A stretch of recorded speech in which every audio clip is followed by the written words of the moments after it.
I know it might be a bit, I'm trying to like, it might be a bit hard to see my eyes. I'm wearing my glasses because I took out my contacts and my glasses have blue light on them, like reflecting blue light. So sometimes it might be a little glossy. I'm sorry. I'm gonna try to, if you just see me moving weirdly, just know I'm trying to make sure that you can see my eyes and not just glares. Anyways, today I'm going to be doing something different. Basically, what I'm going to be doing is recapping my favorite episode of every Doctor. And when I say every Doctor, I'm talking about new Doctor Who, not older Doctor Who. I don't have access to older Doctor Who. This is kind of going to be a series. It's not going to be like a weekly thing. It's going to be an every so often thing. But yeah, let's just get into the recap. I'm going to be starting with episode 4, and it's called Aliens in London.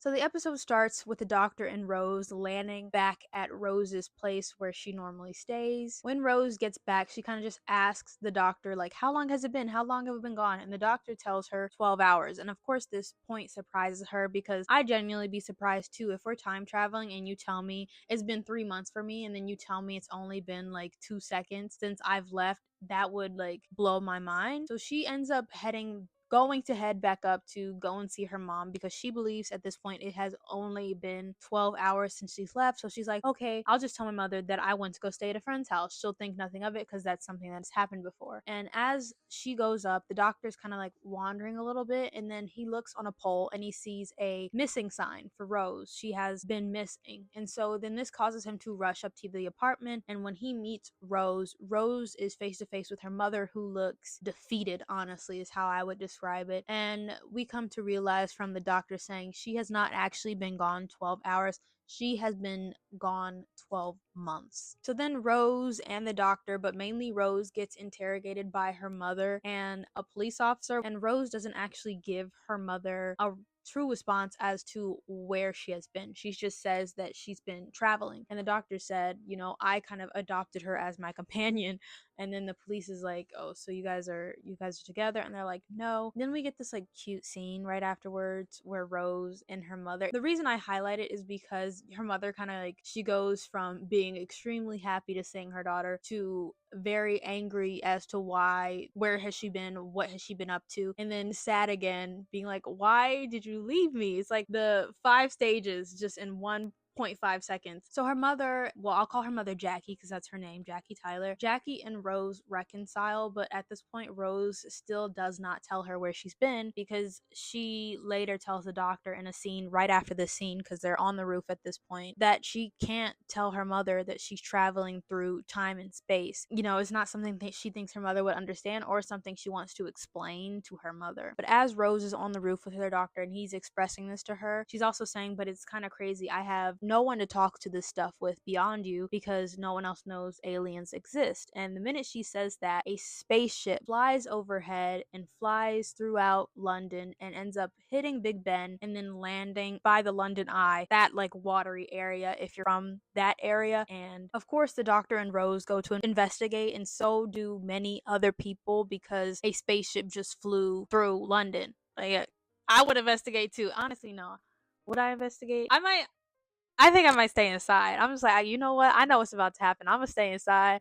I'm about to eat my favorite meal and go about my day. I can't do it. I'm not even gonna try to go and investigate. I know what's about to happen next. I'm good.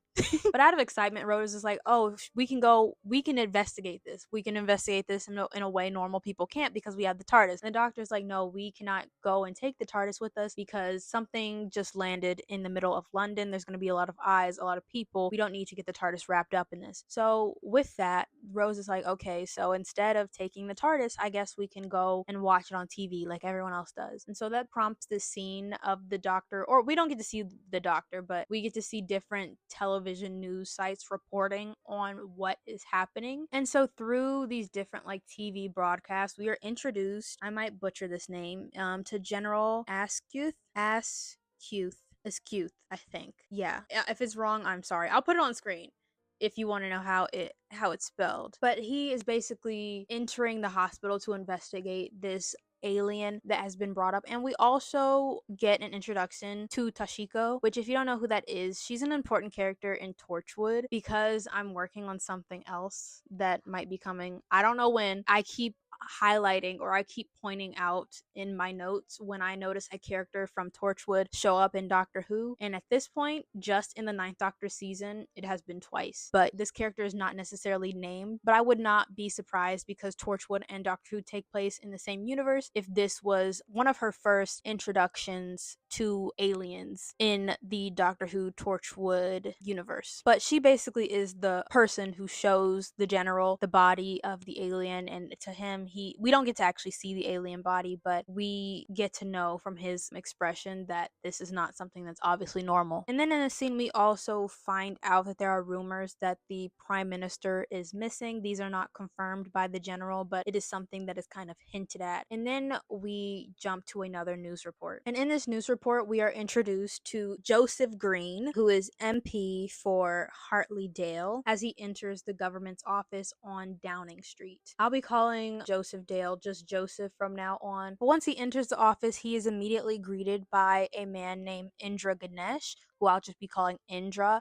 And Indra basically acts as his assistant as he is on Downing Street. But as Indra is informing Joseph of what is going down, they are stopped by Harriet Jones, who is an MP for Flydell North. She is important later on, which is why I mention her now, but instead of calling her Harriet Jones the rest of the episodes, I'm going to just be calling her Harriet. But Joseph and Indra head upstairs, and Indra basically informs Joseph that because the Prime Minister has gone missing and no one knows his whereabouts, Joseph is now the acting Prime Minister as of that very moment. And as they get upstairs, before they enter the cabinet room, we are introduced to Margaret Blaine, who belongs to MI5, and we are also introduced to Oliver Charles, who is transport liaison, and they basically start talking to Joseph, and Joseph decides, let's all convene in the cabinet room to discuss further what we are going to be doing. Once they get into the cabinet room, they're all standing at the table and they all just start laughing. The reason I like this is because I think back on times when this was my first time watching these episodes, and you don't understand what's going on, and it's just kind of like we know they're the aliens, but we do not know what type of aliens they are or how they look like yet, which is pretty cool. I should also mention that through that entire exchange that Joseph was having with Indra, he's just been farting, like just straight up ripping and apologizing for it. So I commend Indra for not making a scene, because I've come to realize from other people telling me that I'm not as good as hiding my reactions as I thought I was at one point. So if I was trying to give someone information and then out of nowhere they start ripping, I wouldn't be able to keep a straight face. I might lose my job that day. I'm gonna be honest with you. But then we cut back to the apartments, and the doctor is on his way heading out, and him and Rose have this exchange. And honestly, in this exchange, it just kind of feels like she's nervous that he is going to leave her. Obviously, she expresses this to him, and what he ends up doing to assure her that he's not leaving her is gives her a key to the TARDIS. And then after that, she goes back inside and goes and sits with her family and her neighbors in the apartment, because they have all been in the apartment at this point. And the doctor goes off in the TARDIS, and he actually does end up taking off, but he doesn't leave the planet. He actually goes to the hospital where the events with Toshiko happened earlier. But then we cut back to Downing Street, and Harriet Jones is upstairs, and as Joseph, Margaret, and Oliver are heading out of the cabinet room, Harriet kind of stops them because she's trying to give them her plan. Obviously, Joseph brushes her off. They all leave. Indra goes with them, and this gives Harriet enough time to be able to sneak into the cabinet room. And while she's in the cabinet room, she ends up opening this briefcase that is full of protocols that are supposed to be used by Joseph at this point in time when there is an alien encounter, an alien attack happening. So just remember, she's in the cabinet room as of this very moment in time. And now we cut back to the doctor, and he again is at the hospital, and when he opens the door to the closet that he parked the TARDIS in, he is immediately surrounded by soldiers. Of course, they all just kind of like point at him, but then they hear a scream, and they all, with the doctor, go and run after and see who was screaming, and it was Toshiko. And in this kind of scene exchange, we get to see the alien, which ends up being a pig looking alien, like a straight up just pig in a spacesuit. And at the end of the scene, the pig ends up getting X'd by one of the soldiers, and then the doctor scolds the soldier for pew-pewing the pig because it was running away because it was scared. And I know it feels like I'm jumping around, but it's because this episode jumps around from all these different sets, so I'm sorry if that's bothering you. I'm literally just tracking how it is done in the episode. Because next we jump back to the cabinet room. Joseph, Margaret, and Oliver are heading back into the cabinet cabinet room. And remember, Harriet is in there. So she ends up hiding into a closet. And as Joseph, Margaret, and Oliver are in the cabinet room, they are being followed by General Askew. I'm just going to be calling him General from now on because I don't want to butcher his last name. They're being scolded by him because the general does not believe that Joseph, as the acting prime minister of this time, is doing enough to solve the issues that have arose with the aliens. He doesn't believe like he's done anything at all. The general threatens to relieve him of his position and enact martial law. And upon this, instead of being scared or nervous, Joseph actually ends up unzipping his head, and so do Margaret and Oliver, and they all attack the general with Harriet watching from the closet. Then we cut back to the doctor with Toshiko, and he basically reveals to her that the pig alien was not an actual alien. It was a human pig. A human pig? It was a pig from Earth who had been turned into an alien, and it was just simply a hoax. It was a hoax, it was a decoy, and of course the doctor runs away to the TARDIS before he can even answer any more of Toshiko's questions as to why this would happen. And then back at the apartment, this is before the doctor shows up to the apartment, Mickey informs Rose that the doctor has left, and she's like, no, he hasn't. And this kind of prompts a scene between Mickey, Rose, and Jackie, because Jackie did not tell Mickey that Rose has come back. And I honestly believe she did this is because I think she thought that Mickey had something to do with Rose's disappearance, even though, of course, now we know he had nothing to do with her disappearance. But at the end of their little exchange, they all head downstairs.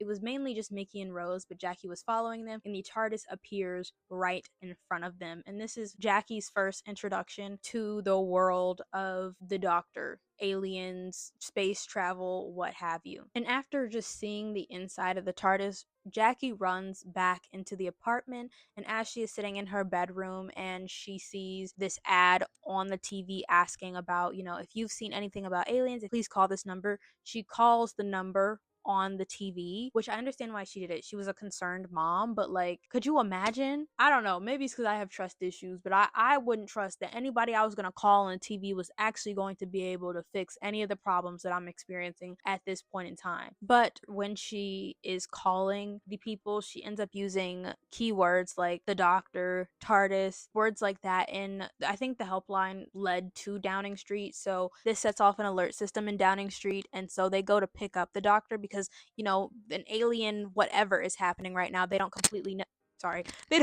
know what is happening. So they want to find the doctor because he would be a good informant in this situation, in this crisis. But as the alarms are going off at Downing Street, we get a cut back to the cabinet room where instead of being in Oliver's body, the alien has now transferred into the general's body. So now the general is an alien, Margaret is an alien, and Joseph are aliens. And they basically just take Oliver's skin and hang it up in the closet that Harriet is hiding in. They don't see her, but they just hang the skin up like it's nothing. It's crazy. And then cutting back to the TARDIS, as soon as Mickey, the doctor, and Rose step out of the TARDIS, they are surrounded by police officers and helicopters. And Mickey runs away so he does not get caught. And Rose and the doctor are escorted to Downing Street by the police. While one of the head police officers, decides to go up to Jackie Tyler's home and talk to her, which we'll come back to a little later. Back at Downing Street, the doctor is basically given an ID, and so is every guest, because at this very point in time, every person who has intel or information or is educated on the topic of aliens is meeting for a meeting, and obviously the doctor is one of those people, so they're all given a name tag, but Rose is left behind. Indra tells the doctor that she does not have clearance. He does not even have clearance, so neither of them can enter the room, and Harriet ends up scooping up Rose, and she's like, well, I mean, neither of us can go in, let's just go sit over here, I'll watch her, she's fine. So the doctor goes into the meeting room, and Harriet swoops Rose off into a separate corner. As Harriet has Rose's attention, she basically tells Rose everything that she saw happen in the cabinet room. She also even takes her up to the cabinet room to show her the proof of what she saw, because she believes since the doctor is someone who has high clearance to be able to get into that room and she's friends with the doctor, she would be someone one that she could tell this information, which obviously she is. And in the meeting room, of course, right away, the doctor takes center stage and he basically kind of theorizes out loud that this is a setup, that they're all supposed to be here because why would the aliens have a decoy in the spaceship, have the spaceship hit London? And he believes is because the aliens wanted all the high people who know who aliens are and could do something about this problem to meet in one space. But he doesn't know why they should meet in one space, but that they should meet in one space. And so he kind of believes they're all in danger. And this is the end of the episode, so we kind of have cuts to 3 different things happening in tandem. So I'm going to say them in order. Basically, after the doctor announces this, Joseph and the general were the 2 people sitting at the front of the room. And so the general starts to unzip his head and reveal himself to everyone. In the cabinet room where Harriet and Rose is. So at this part, I wanted to correct myself because I got a few details wrong. Basically, Harriet and Rose end up finding the body of the prime minister, and then as they do this, Indra enters the room and kind of questions them, and then Margaret ends up coming into the room.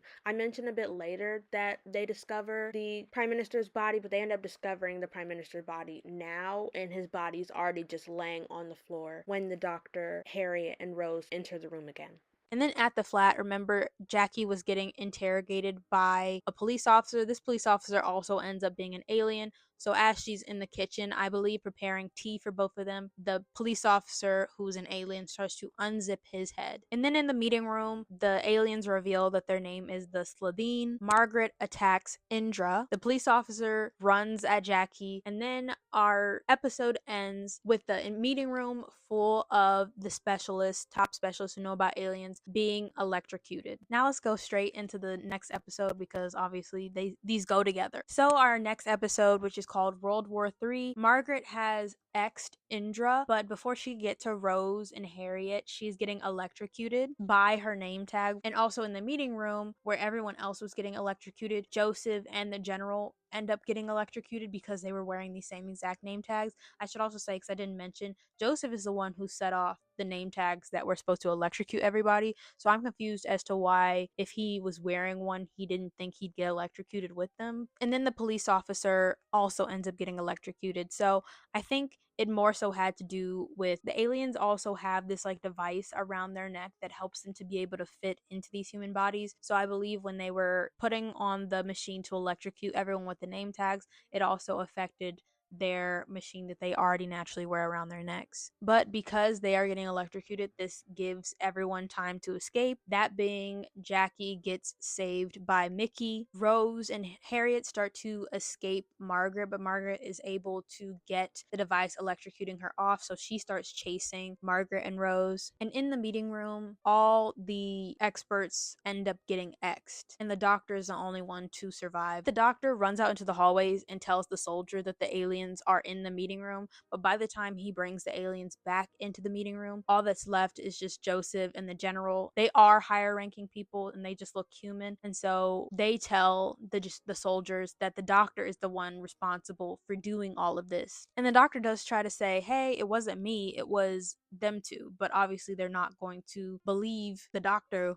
over the acting prime minister. So they start chasing the doctor because Joseph and the general also say that they want the doctor executed immediately, but the doctor ends up escaping because when they cornered him, he was up against an elevator, so he just takes the elevator upstairs. It's different things like this that make me enjoy Doctor Who in general, but also enjoy these episodes because it's just like the little smart little quiffs of the Ninth Doctor that happen throughout all his episodes. But back with Rose and Harriet, they end up hiding in a room. I don't think this room necessarily has a name, it's just like one of the rooms that exist within the offices. And because the doctor escaped, Joseph and the general are going to go after him, and they basically tell the soldiers that they need to stay downstairs. No one is allowed on the upper levels. He tells the soldiers, like, the upper levels are on quarantine, something like that, or they're down. They're just not allowed to go up there. If the doctor does come downstairs, come after him downstairs, but don't go up. And the reason he does this is not because the upper floors are on quarantine. It is because it gives him and his family the chance to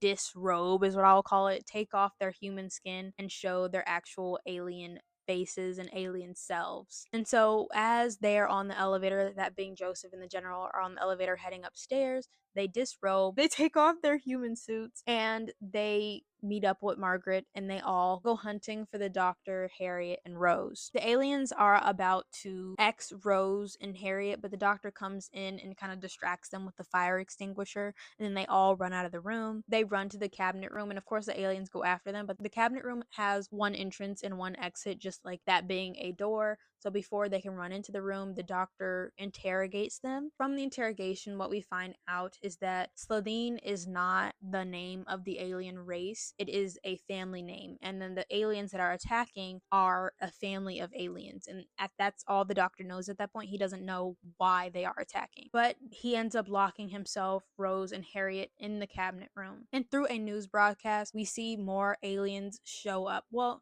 they are aliens, but the more aliens in human suits as high-ranking officials show up to Downing Street. And of course, we know that these are Slitheen family members in disguise. And by the end of the episode, I end up counting about 9 Slitheen family members, just so you can have that information. But while in the cabinet room, Rose opens a closet, a different closet than what Harriet was hiding in, and they find the prime minister's body. And Rose basically questions the Doctor. She's like, why wouldn't they use the prime minister's body since they want the suits of high ranking officials? Why wouldn't they do the prime minister? And he basically tells Rose that the prime minister was too small of a host to host the Slitheen, and they use this device on their necks called a compression field that allows them to take human bodies and make themselves smaller to fit in them, because Slitheens are like 7 feet tall. I might be exaggerating a little bit, but I don't think I am. I think they are about 7 feet tall. And again, they're also trying to theorize as to why they're making this big spectacle. And Harriet, who again, like, she went into the cabinet room before and she did look over the emergency alien plans, and she basically informs them that the atomic bomb codes, which will be relevant for later in the episode, are in the hands of the UN. Like, the UK doesn't just simply have access to the codes to make an atomic bomb go off. But using Rose's phone, the Doctor is able to make a call from Mickey to basically gain access to the internet to help them figure out what is happening and what plan they can use to get rid of the Slitheen and to save the day. But as Mickey is like typing up on the computer, Jackie ends up going to the door, and the police officer that attacked her earlier is back. The alien is back. And so as Mickey and Jackie are being attacked, the Doctor, Harriet, and Rose are trying to figure out what type of alien the Slitheen are so that they can help Mickey and Jackie be able to escape the threat that the one alien is causing them. They basically end up narrowing it down, which I love this scene because the Doctor's just sitting there and they're like hurling like, oh, they're 7 feet tall, they're green, they're this, and he's like narrowing it down in his head which planet these aliens might be from. I'm gonna put the name of the planet right here. This is not the name of their race, this is the name of the planet they come from, and I'm going to try to pronounce it. I actually rewatched the clip of him saying it multiple times just so I could try to get this correct and not butcher it, but I believe it is pronounced Raxacoricophalopatorius.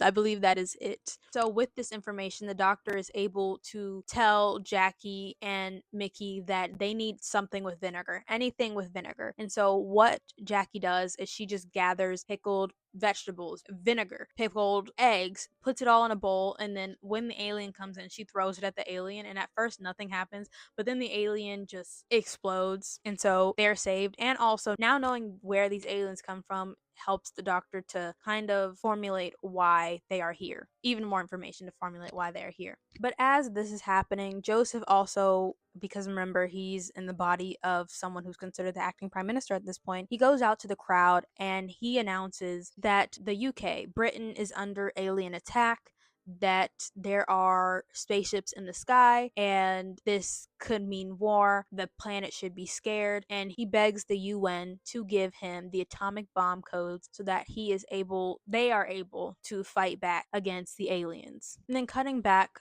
to the Doctor in the cabinet room, he ends up opening the cabinet room door to confront the Slitheen, and what he basically finds out is, I'm gonna read it from here so I could just like say it specifically. The Slitheen wanted to cause mass panic around the world to force the world to basically bomb each other, and while they are bombing each other, while World War III is happening, the Slitheen would be sitting on their spaceship just honestly waiting until it's over, and then they would sell different parts of the earth, because the earth at this point would be radioactive. So they'd sell radioactive pieces of earth to whoever wants to buy it, because those radioactive rocks would act as fuel for different ships across the galaxy. And so, of course, the Doctor's not okay with this, destroying millions of people just to make a profit, just to make fuel for spaceships. So he gives the Selene a sort of ultimatum. He's like, y'all can leave right now, or you're gonna have to deal with me. And I would never want to be on the receiving end of that threat from the Doctor, because if you're a Doctor Who fan, then you know your best bet is that first option, because if he goes with that second option, it's night night. It's night night for you. But of course, the Slitheen just laugh at the Doctor. They don't take his threat seriously. The Doctor just closes the cabinet room again, and they go upstairs to the Prime Minister office to wait for the call for access to the codes. But as this is happening back in the cabinet room, obviously the Doctor doesn't sit still. He comes up with a plan, and he asks Mickey to hack into a service, and basically through this service, the Doctor formulates his plan to use a missile from a submarine ship to destroy Downing Street, obviously where the aliens are. And he wants to do this before the Slitheen are given access to the atomic bomb codes. And so that's exactly what he ends up doing. Mickey ends up launching a bomb from a submarine ship and is heading towards Downing Street. I should also say that as this is happening, we do cut to a scene of the Slitheen in the Prime Minister office, and from the television service, we are told that they actually do, in fact, get access to the bomb codes. But cutting back to the Doctor and the gang, that being Rose and Harriet, in the cabinet room, they are preparing for the bomb to come. They end up sheltering in a closet. All the soldiers that were downstairs get an alert that there is a missile heading towards Downing Street, so they evacuate the building. They also evacuate the surrounding street. The bomb does end up hitting Downing Street, and the Doctor, Harriet, and Rose survive in that closet, and the Slitheen family is destroyed, most of them, but that's later episodes. And so our episode basically ends with them coming out of the closet that they were sheltering in. And throughout this entire episode, the Doctor's like, I recognize the name Harriet Joan. Where is it from? And then he's like, at that point in time, he remembers she's going to become the future Prime Minister, which I bring up because it's like, I just finished in my like timeline of watching Doctor Who, I just finished the 10th Doctor's season. So when I'm hearing things like this, I'm thinking of the one episode where she ends up destroying a spaceship, and the Doctor tells one of the soldiers that's with them, he literally just whispers in his ears, doesn't she look tired? I don't know. I'm just thinking of all the stuff that's going to be coming ahead just from where we are now. I know that doesn't completely make sense, but I'm excited. That's all you need to know. And then him and Rose head back to the flat. He doesn't go up to the flat. He goes into the TARDIS, but Rose goes and sees her mother, hugs her, and then Jackie does make an effort to get to know the Doctor. She's like, I'll invite him over for dinner. And then Rose gets a call from the Doctor, and I think this is very interesting. I think one day I would definitely want to do a video deep diving each Doctor and their personality. I simply say that because like years ago I saw this video of people talking about how mean the 11th Doctor is,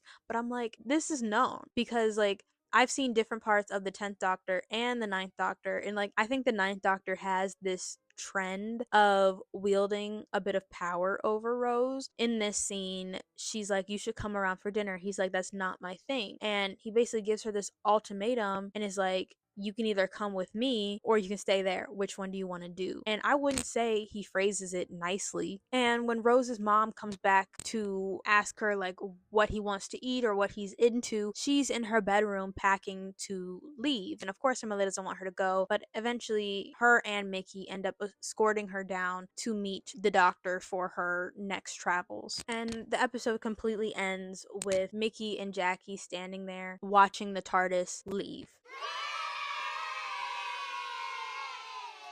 Without further ado, let's get started with Season 4, Episode 12, The Stolen Earth. The episode starts with the Doctor and Donna landing on Earth. The Doctor is a bit apprehensive because Donna has just told him that she has seen Rose, she has interacted with Rose, which she has. I'm not going to go into the storyline of the episodes she meets with Rose, but she has in fact seen and interacted with Rose. One of the reasons that he is a bit apprehensive about the fact that she has seen Rose is because Rose is supposed to be trapped in an alternate universe that not even the Doctor in the TARDIS is able to access. So for her to to see Rose physically interact with Rose, she's either lying or something has to be wrong, which the doctor doesn't necessarily believe that Donna is lying to him. So he basically says if she's able to cross over, the walls of the universe are breaking down. Not long after landing on Earth, the doctor and Donna head back into the TARDIS because the doctor is trying to, use the TARDIS for answers. And as they're in the TARDIS, they start to experience an earthquake. And when the doctor goes to open the TARDIS doors again, he sees that they are in space. And Donna questions the doctor about this, but the doctor explains that they have not moved. They were on Earth. He parked the TARDIS on Earth, and they have not moved.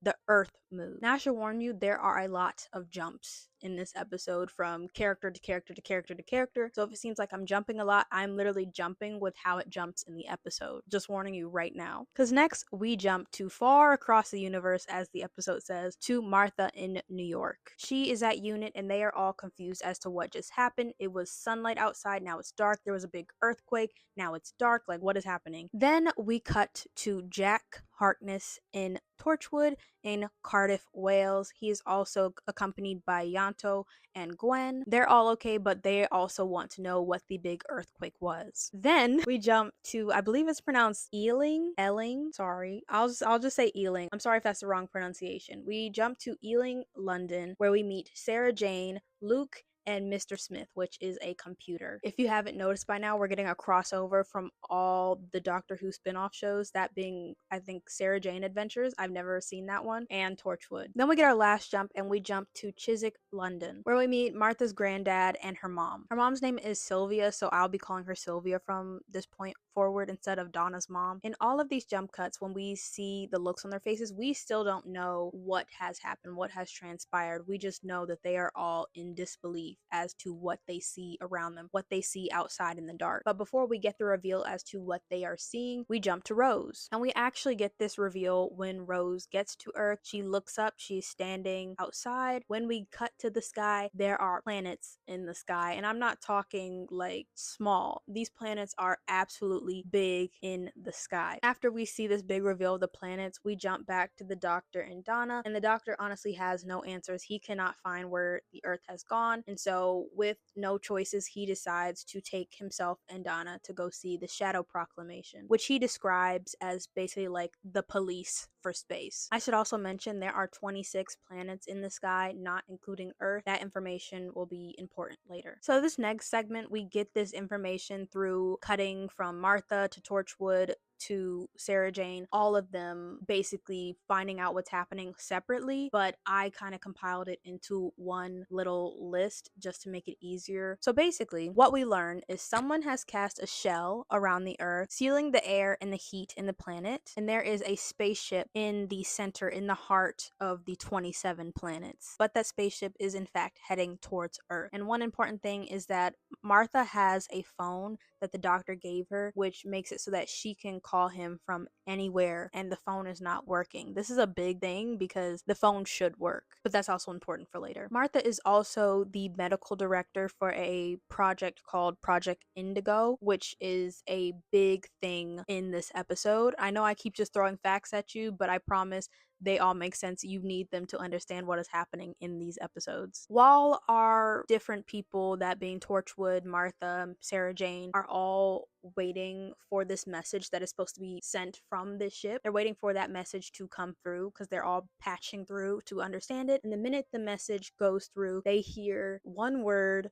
that instills fear even in the doctor, and that word is exterminate. And if you don't know what that word comes from, it is the attack saying, I guess you can say, of the Daleks, the very lethal, only wants to, murder and kill any living thing that isn't a Dalek on any planet anywhere. I was going to say on Earth. No, any planet anywhere. They do not care. They do not discriminate. There's even this scene where the message gets patched through to Torchwood, and Jack literally just grabs Gwen and Yanto and is like, I'm sorry. Y'all were so young. I'm so sorry. I can't do anything about this. Like, that's how much fear the Daleks instill in people. In fact, the Daleks killed Jack the first time. They're partly the reason he is immortal, but that's just side note information. The doctor and Donna finally arrive at the Shadow Proclamation, and the doctor asks if they know anything about the Earth going missing, and the lady who runs the Shadow Proclamation isn't necessarily concerned simply about the Earth, because she says that not only did the Earth disappear, but 24 planets disappeared. 23 other planets disappeared alongside the Earth. So just worrying about Earth is the least on her list. And as they're all kind of just like standing there trying to work it out, Donna brings up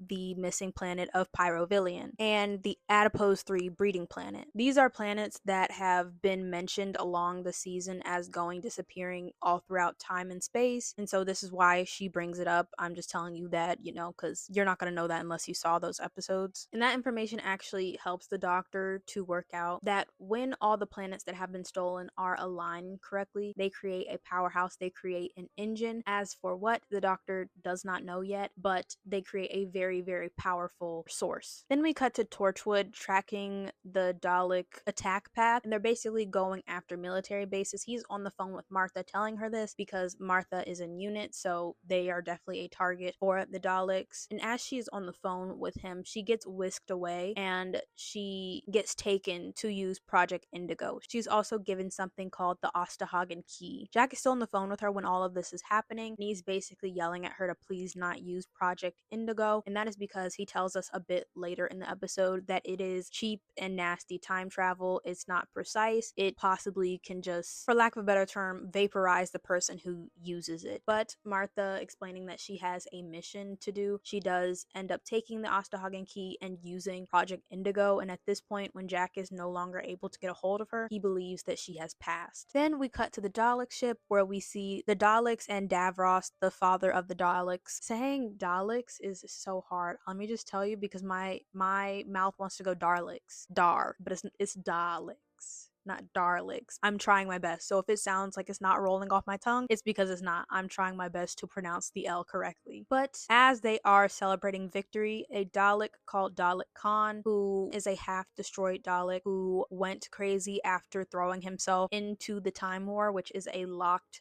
point in time. Because he went crazy, now he's able to prophesize stuff, and basically he prophesizes that the Doctor is coming. And I'm gonna have to read off of my paper for about the next few lines because I just want to get this information correctly, and it's so hard to explain if I don't just directly read it from here, so please bear with me. We cut to the Doctor using the disappearing of the bees, which he says half the bees are from planet Earth, but some of the bees are aliens. But he uses the disappearing of the bees as a way to track where Earth has gone to. And he says because of the Tandoka scale, which is a series of wavelengths used as carrier signals by migrant bees, because of that, he is able to use this kind of like invisible field to track where the Earth has been whisked off to. And this funny part happens where the Shadow Proclamation demands that the Doctor help them and be their commander as they wage war on whoever took all the planets. And he simply is like, yeah, let me just get something. And then he gets in the TARDIS and just dips. He doesn't even stay. That's like going into a police station and they saying you arrested. And you're like, let me just go get something from my car. And then you drive off.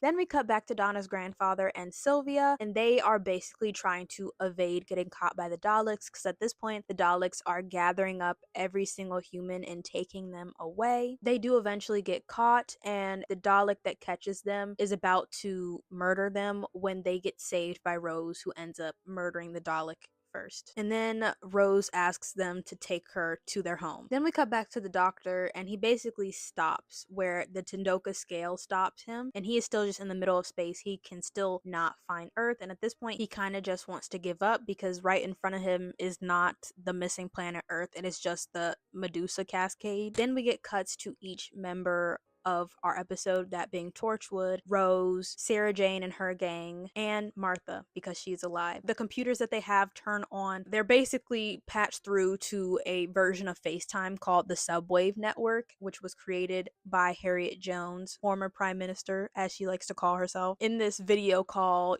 Jack is relieved to see that Martha is alive. Sarah Jane and Jack are meeting for the first time. Martha and Sarah Jane are meeting for the first time. The only one who is not able to celebrate this this video call is Rose. And that is because at Donna's house, the computer that she's using to view the video does not have a camera, so no one even knows that she is there. No one knows beyond Donna's family that she's even back on Earth. This is one of the reasons I picked this episode, and that is because we are seeing all these crossovers and all these different people that the Doctor has traveled with, met, and had adventures with are together. They are all in one episode. They are all doing the thing, kind of like when all the Avengers like team up and start fighting crime. Like I love it. But before I get ahead of myself, I want to give a direct quote as to what the Subway Network is. It is basically a sentient piece of software programmed to seek out anyone and everyone who can help contact the Doctor. Because if you remember, Martha is the only one with a phone that is able to get into contact with the Doctor, and it is not working. The Subway Network is also not detectable by the Daleks, which is important for not even that long from now. Basically, the group works out that they can use all the power that they have from their different systems to channel an energy into Martha's phone and make it so that the Doctor is able to track that signal from that phone. And that's exactly what they do, and it ends up calling the Doctor's phone on the TARDIS, and he is able to follow that signal to find Earth. But the thing about it is that because the signal was so strong, this makes it so that the Daleks can pinpoint where the subwave network was coming from, which means they are able to find Harriet Jones's location. She fully well knows this, so before the Daleks are able to get to her, she transfers the ownership of the subway network over to Jack and Torchwood, and then she says her goodbyes and gets exterminated by the Daleks. Cut to the Doctor and Donna. Like I said, they were able to follow the signal to get to Earth, and they're able to find all 27 planets that have been stolen. The Doctor basically says that the entire Medusa Cascade has been put a second out of sync with the rest of the universe, basically hiding it in a tiny pocket of time. That's why even when he was at the Medusa Cascade, he could not see them. Now that they are in the realm that the 27 planets are in, the Doctor and Donna automatically get patched through to the subwave network. And so now he's on a big FaceTime call with Jack, Martha, Sarah Jane, and Rose is still there, but again, she does not have a camera, so no one knows that she is there, unfortunately. The Doctor doesn't know that Rose is back. But as they are all so happy to see each other, another signal patches onto the subwave network, and it is Davros. At the sight of Davros, the Doctor is taken back because the Doctor up until this point believed that Davros died in the first year of the Time War, which at this point was centuries ago. So to find out that this man is not only alive but alive and well and taken 27 planets, crazy. Davros basically explains, actually gloats in the Doctor's face, that he was saved by Dalek Khan, which if you remember is the Dalek I mentioned who went mad because he flew into the Time War. He flew into the Time War to save Davros. I mean, I can respect devotion, but that's a bit much. I'm not gonna lie. At the end of the scene, what's really funny that happens is like as Davros is taunting the Doctor, he basically ends the call in a sassy way to Davros and flies to Earth. I wish I could play it here. I can't, but it's so funny. But before we cut back to the Doctor, we actually cut to the Dalek ship where Dalek Khan prophesizes everlasting death for the most faithful companion. Then the Daleks find that the subwave network that was originally transmitted through Sarah Jane is now getting transmitted through Torchwood, so now they go after our Torchwood people in Wales. Upon knowing this information, Yonto and Gwen start suiting up to fight the Dalek as Jack fixes his teleport with the help of Martha to go and find the Doctor. Sarah Jane also leaves her son and her house to go find the Doctor, and Rose also leaves Donna's family to go find the Doctor. The Doctor and Donna land on Earth, and as he opens the door, the Doctor and Donna are looking around, and Rose and the Doctor finally see each other again, and as they are running towards each other, a Dalek comes out of nowhere and shoots the Doctor. The minute that this happens, this is when Jack teleports to them, and before the Dalek can shoot anyone else, Jack shoots the Dalek. Then at the end of the episode, we get 3 cuts. Our first cut is to Sarah Jane. She's in the car about to drive to go find the Doctor when she gets cornered by Daleks who are about to exterminate her for breaking the rules. Then we get a cut to Torchwood as the Dalek just entered their compound. Then our last cut is to Rose, Jack, and Donna bringing the Doctor into the TARDIS. They all step back because the Doctor is about to regenerate. Let's continue on to the next episode, y'all. So our next episode is season 4, episode 13, Journey's End. This one is a doozy. Our episode starts with the Doctor actually regenerating, but instead of changing faces, he directs all his regeneration energy into his spare hand that is sitting in his ship. As he's just there, kind of like,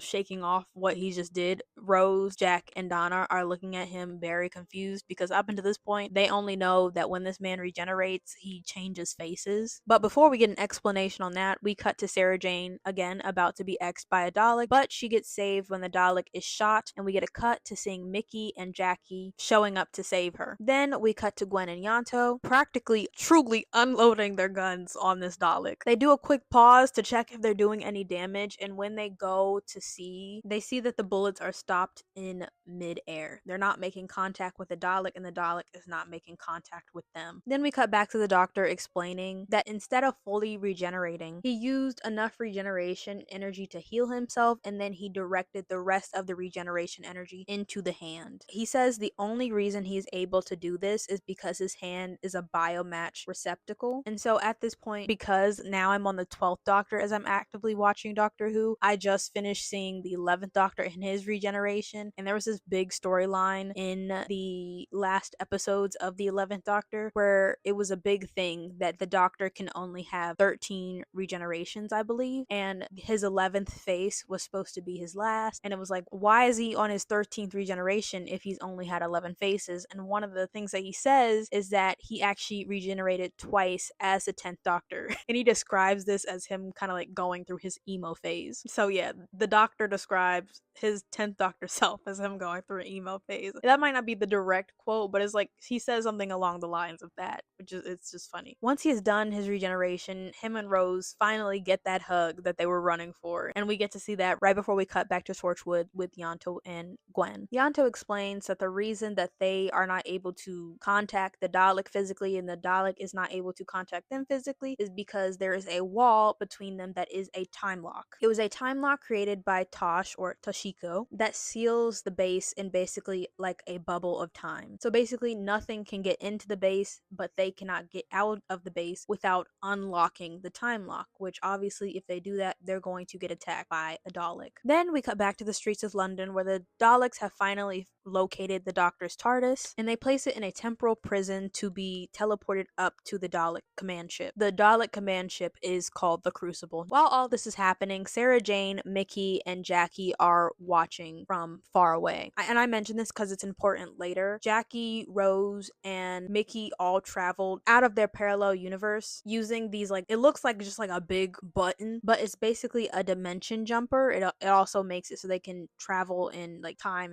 and space, or at the minimum space. And basically Sarah Jane sees that and asks them if they could use that to travel up to the Crucible, and they tell her no, it has a cooldown period of 30 minutes, half an hour. Important later. Because of this, Sarah Jane, Jackie, and Mickey purposely get caught by the Daleks so that they are able to be taken up to the Crucible so that they can go and meet, the Doctor and Rose, Donna, and Jack.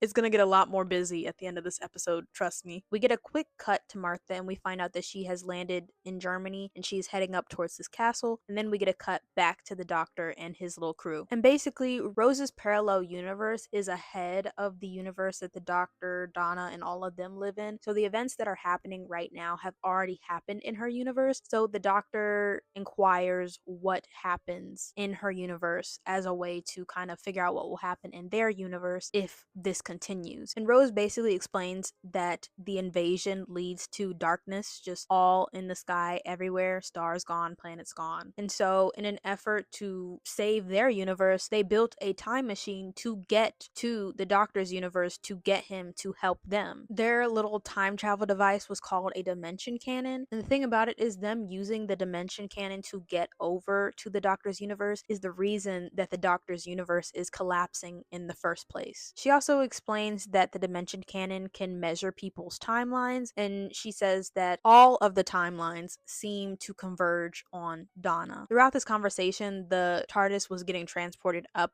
to the Crucible. Now it has landed on the Crucible, and once they are on it, they all step out of the TARDIS. I mean, at this point, there is really nowhere to hide. Them staying in the TARDIS is not going to help them. The Doctor also explains this information to Jack and Rose. I do not remember which one of them brings it up, but one of them is like, aren't they safe in the TARDIS? Couldn't they just stay in the TARDIS? Because before, the Doctor had told them that the Daleks cannot get through the TARDIS door, but he explains to them in that moment that when he said that, that was not a full-fledged Dalek fleet. This is a full-fledged Dalek fleet, and those doors now are no better than just wooden doors anywhere. So as they're all exiting, Donna stops at the door because she gets distracted by what sounds like a heartbeat. I didn't mention it, but she's been hearing this a little bit throughout the last episode, and this, I believe, is the first time she's hearing it in this episode. We don't know what it is at this point. Obviously, we're going to find out. But that stops her from exiting the TARDIS, and as everyone is outside, the Doctor calls her to come and meet them, but before she can come out of the TARDIS to meet them, the doors shut on her, and she gets locked in. The Daleks explain that it was not their doing. They're not the reason the TARDIS door shut with Donna in it, but they do not care that Donna is now trapped in the TARDIS. They still send the TARDIS down a chute to be deposited in the heart of the Crucible, which the heart of the Crucible is made out of Z neutrino. Oh my gosh. I'm sorry if I'm butchering this, but it's Z neutrino energy, which is strong enough to break down a TARDIS. And as this is happening, the Doctor is just yelling and asking them to stop what they're doing so he can save Donna, and they do not care. They do not care to the point where they pull up a TV so that this man can see the TARDIS being destroyed right in front of him. Oh my gosh. If no F's to give was in physical form, it would be a Dalek. In the TARDIS, as it is being destroyed, we cut to Donna. She is, getting tousled and turned, and as she is laying there on the floor, she looks up and sees the Doctor's severed hand, like wisping with regeneration energy, which prompts her to touch it. I don't know about y'all, but if something is exuding physical energy that I can see, my last response is to touch it, but I digress. She touches the severed hand, and this causes a reaction between her and the severed hand, breaking the jar, and it ends up growing another Doctor. Then we cut to the Doctor, Rose, and Jack watching the last of the TARDIS being consumed in the heart of the Crucible on TV. They believe Donna and the TARDIS to be gone forever, when in fact the new Doctor that grew from the hand teleports the TARDIS out of the heart of the Crucible just in time. But on the TV, it really looks like it just kind of like melts into it instead of evaporates and flies away. As the Daleks are laughing and taunting the Doctor about this, Jack decides to rush forward and shoot at the Dalek commander, which obviously gets him killed. But if there's one thing we all know about Jack, Rose doesn't know this, the Doctor knows this, it's that Jack cannot die. So while Rose is freaking out because she thinks her friend just died, the Doctor is kind of like, come on, we can't do anything about this. The reason I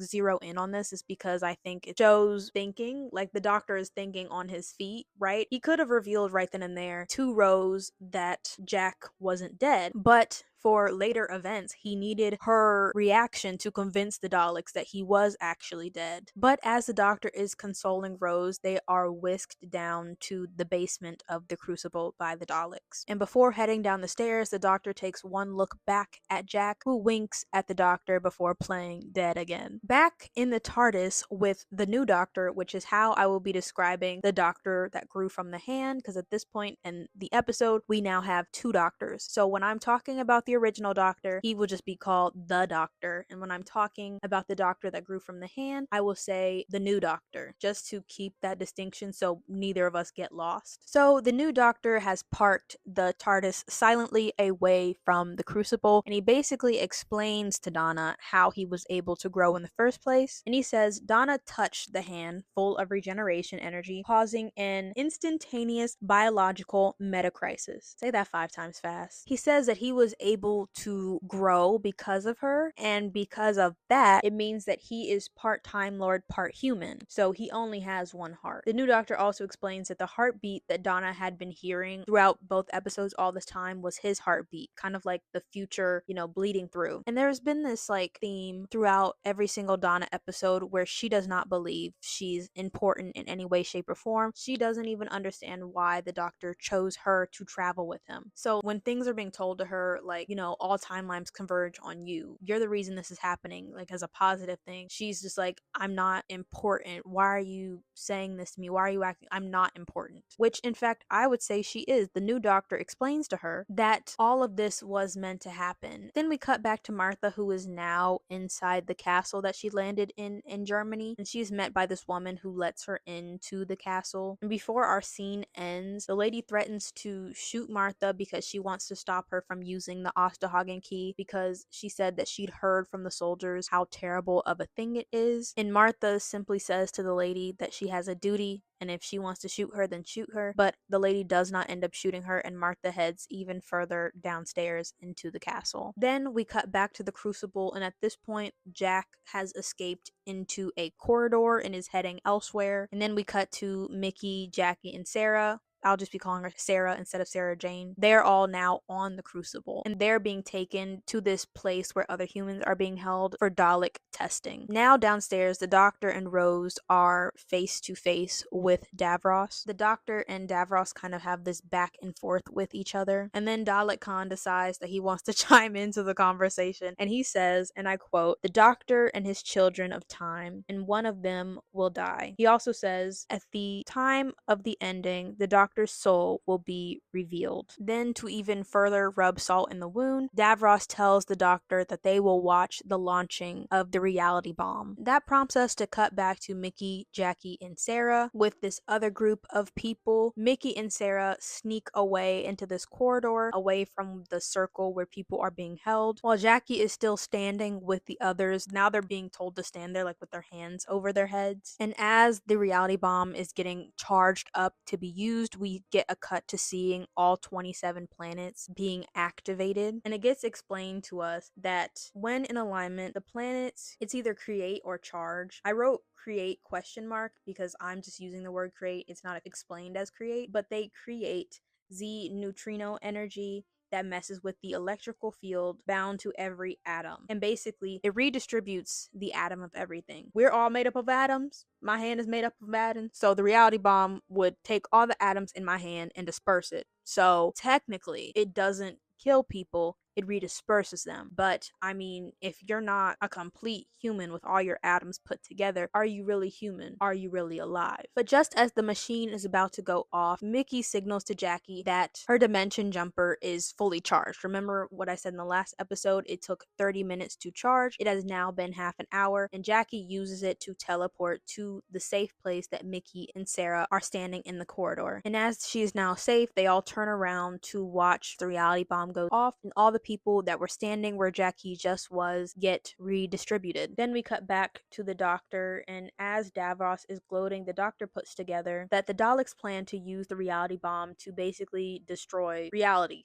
People, planets, space, time, all of it, till the only thing left are Daleks. Which, when I heard this, I'm like, I personally do not understand why the Daleks would want to do this. I understand they don't like anything in the universe, but part of their personality is liking to conquer and kill things. And after you've basically destroyed all of reality and there's nothing else for you to conquer and kill, wouldn't you just turn on yourselves out of boredom? Like, I'm not saying I'm on the Dalek side at all. I'm just saying, like, the math isn't mathing. If you love destroying stuff and you destroy everything, you no longer have anything to destroy. Moving on. Remember how I said that Jack escaped into the corridors? Now he has met up with Mickey, Sarah, and Jackie, and Sarah reveals to her little group now that she has a warp star. She shows it off to the group and reveals that she has it because she believes it is something they can use to destroy the Daleks. And Jack basically explains that a warp star is, and I quote, "a warp fold conjugation trapped in a carbonized shell." And he says it's like an explosion waiting to happen. And then at this point, all the groups that have formed have all come up with plans to destroy the Daleks. They are broadcasting their plan to the Crucible. So the plans that I'm about to tell you, everything I'm about to tell you, the Doctor is watching this on screen, Davros is watching this on screen, is being broadcast for them to see. And basically all the stuff I'm about to tell you is what these groups are threatening to do to the Daleks if they do not return Earth home. Starting with Martha, she threatens to implement the Osterhagen key, which is basically, and I quote, "a key that activates 25 nuclear warheads beneath the Earth's crust, ripping the Earth apart. It is supposed to be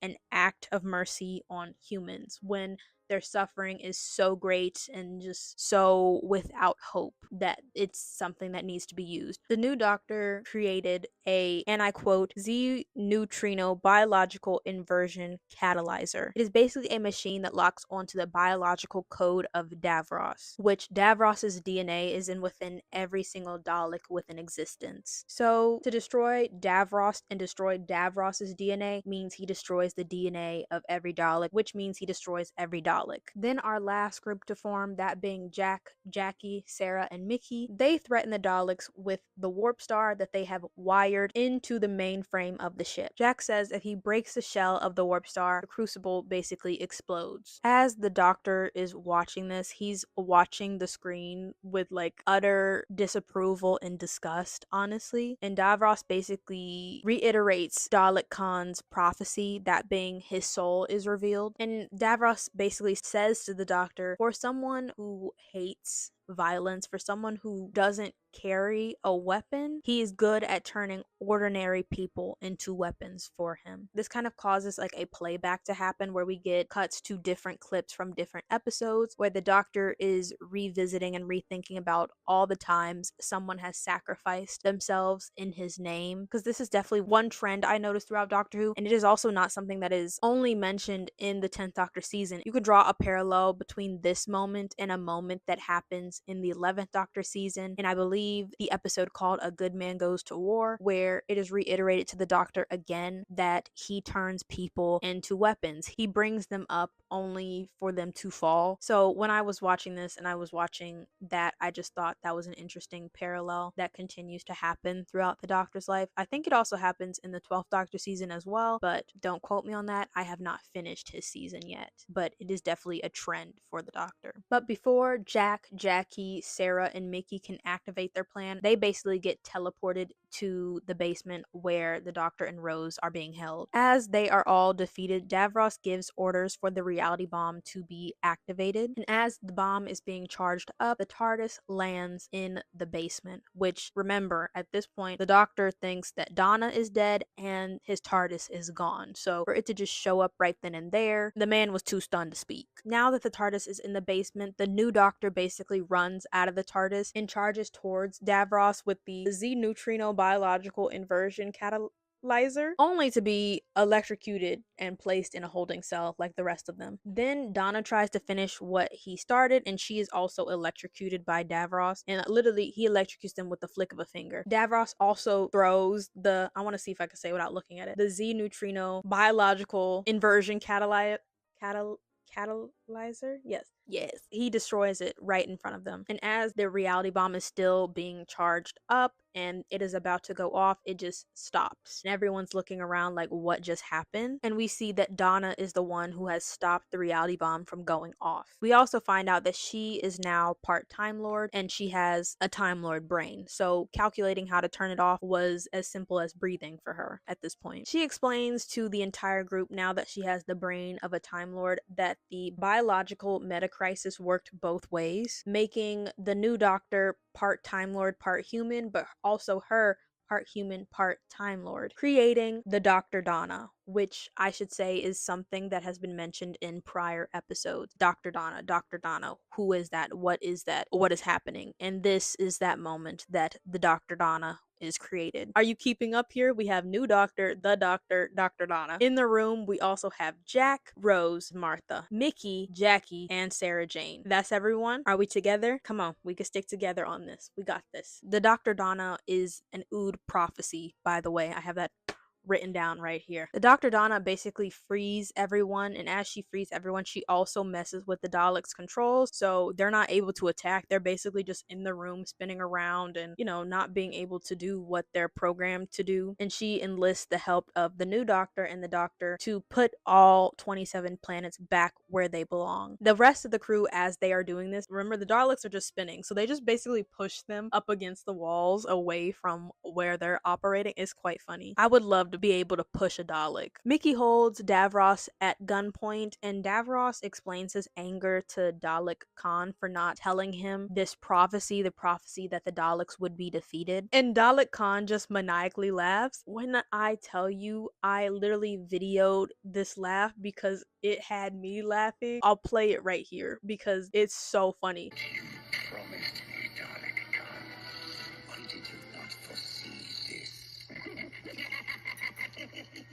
This man is having a crisis. He's like, I thought I was winning, and you betrayed me. And then Dalek Khan just starts geeking. After his little giggle break, the doctor explains to Davros that Dalek Khan did in fact see this happening. And Dalek Khan explains that this was always going to happen. And he just kind of helped it happen because after he went crazy, after he went and saved Davros, he actually got to see what Daleks were, and he didn't like what he saw. As this is happening, the Supreme Dalek, which is the main Dalek that has been in charge this whole time, you would think it'd be Davros, but the Supreme Dalek and the other Daleks basically treat Davros as like the grandfather who they just take care of. So he's coming down to the basement to destroy Davros and to destroy everyone because they stopped the reality bomb from happening. But before he is able to destroy everything, he's only able to destroy the machinery that the new Doctor and Dr. Donna were using. And the only reason he is stopped from destroying anything but the machine is because Jack kills the Supreme Dalek after it kills the machine. At this point, they have returned every single planet except Earth to its original positioning, but now they can't because the machine is destroyed. So they decide to get in the TARDIS and basically fly Earth back to its original positioning in the Milky Way. While everyone is heading into the TARDIS, that being, stick with me, Jack, Rose, Jackie, Mickey, Sarah Jane, Dr. Donna, New Doctor, and the Doctor, as they are all heading into the TARDIS, Dalek Khan tells the Doctor that he has seen the end of the Daleks and that it is his job to destroy the Daleks forever. And the new Doctor agrees and he destroys all the Daleks. Then we get a shortcut to Gwen and Yanto in the Torchwood hub, and the Dalek that was in front of the time lock gets destroyed. And again, so does every other Dalek everywhere. Now cutting to the inside of the TARDIS, the Doctor basically scolds the new Doctor for making that decision to destroy an entire race in the universe. And the Doctor even in fact offers his oldest enemy, Davros, to get onto his ship, get onto the TARDIS and be saved, but Davros rejects the offer, cursing him as he does it. And before the Doctor shuts the doors of the TARDIS, Dalek Khan gives him one more prophecy, that being that one of them is still destined to die. And on the TARDIS, we get this really cool scene that I want to break down. So basically, the Doctor contacts Torchwood to help them be able to fly Earth back to its original place. And when the Doctor and Rose see Gwen's face, he asks her if she's from an old family in Cardiff. And when she says yes, him and Rose kind of have this freak out moment. And the Doctor basically says spatial genetic multiplicity. And basically, the reason I highlight this is because as I am watching Doctor Who, I'm also doing stuff with Torchwood. And so I've kind of been tracking every single time a person from Torchwood shows up in a Doctor Who episode, which funny enough has happened twice now since Toshiko showed up in the last episode in my last recap of my favorite Ninth Doctor season. And when it comes to Gwen, this is Gwen's first time showing up in Doctor Who, but the actor who plays Gwen, this is not her first time showing up in Doctor Who, because she in fact plays a character in the Ninth Doctor season who is this woman from, I don't know if it's the 1700s, 1800s, but a long time ago. And honestly, when I saw that episode and I was like, wait, but this actor plays a character in Torchwood, I was like, how are they going to mix that up? How are they going to, what reasoning are they going to give to have the same actor playing different characters in the same universe? And this was I think, a fun way to do that, saying that, oh, it's spatial genetic multiplicity, basically you having the same face as a family member hundreds of years later. I just thought that was fun and cool. But he basically asks Torchwood to open up their rift manipulator to send him power to the TARDIS. So this can basically act as a tow rope between the TARDIS and the Earth. Then he also calls Luke, who is Sarah Jane's son, if you remember, and Mr. Smith, who is Sarah Jane's supercomputer, to harness that rift power and loop it around the TARDIS. Then he gives everyone a place in a task on the console to hold. As he's doing this, he explains that the TARDIS is actually meant to be flown by 6 people. And also, this funny scene happens again in the TARDIS. We have Jack, Jackie, Mickey, Sarah Jane, Rose, Dr. Donna, the new doctor, and the doctor, and Martha. Oh my gosh. And Martha. I keep forgetting to mention Martha. Back when Jack and them were teleported into the basement of the Dalek command ship, so was Martha. I'm so sorry. I forgot to say that. Martha was always there. Martha has been there since that moment. She is here on the TARDIS now. I'm so sorry. I probably corrected myself back then, but I'm saying sorry now. Martha is here too. But as he is giving everyone a job inside the TARDIS, he gets to Jackie. He looks he looks at her and he's like, not you, Jackie, never you. It's just so funny. You have to see it. It's just these moments like this, moments of his little bit of sass that just get me. But all together, every single one of the Doctor's closest friends fly the Earth back home. And the moment that they get the Earth back in its original place, they all cheer, they all clap, they all celebrate. The Doctor, he opens the doors and now they're on Earth. He says his first goodbyes to Sarah Jane. Then he says his goodbyes to Martha and Jack at the same time, but he does not let them walk off before he re-disables Jack's teleport. And he also tells Martha to get rid of the Ostahagen key. Then Mickey gets off the TARDIS saying that he plans to stay in this universe. One of the reasons that Mickey decided to stay in the alternate universe is because his grandmother, who had passed in the Doctor's universe, was still alive in the alternate universe, but she passed in the alternate universe. So he decides to try something new and live back in his original universe. But Mickey says his goodbyes to Jackie and he meets up with Martha and Jack. Then the Doctor flies to Bad Wolf Bay on the parallel universe and drops off Jackie and Rose and the new Doctor. The Doctor and Dr. Donna basically explain to them all that since the reality bomb technically never happened, the walls of the universe are closing. So once they close, Jackie, the new Doctor, and Rose will not be able to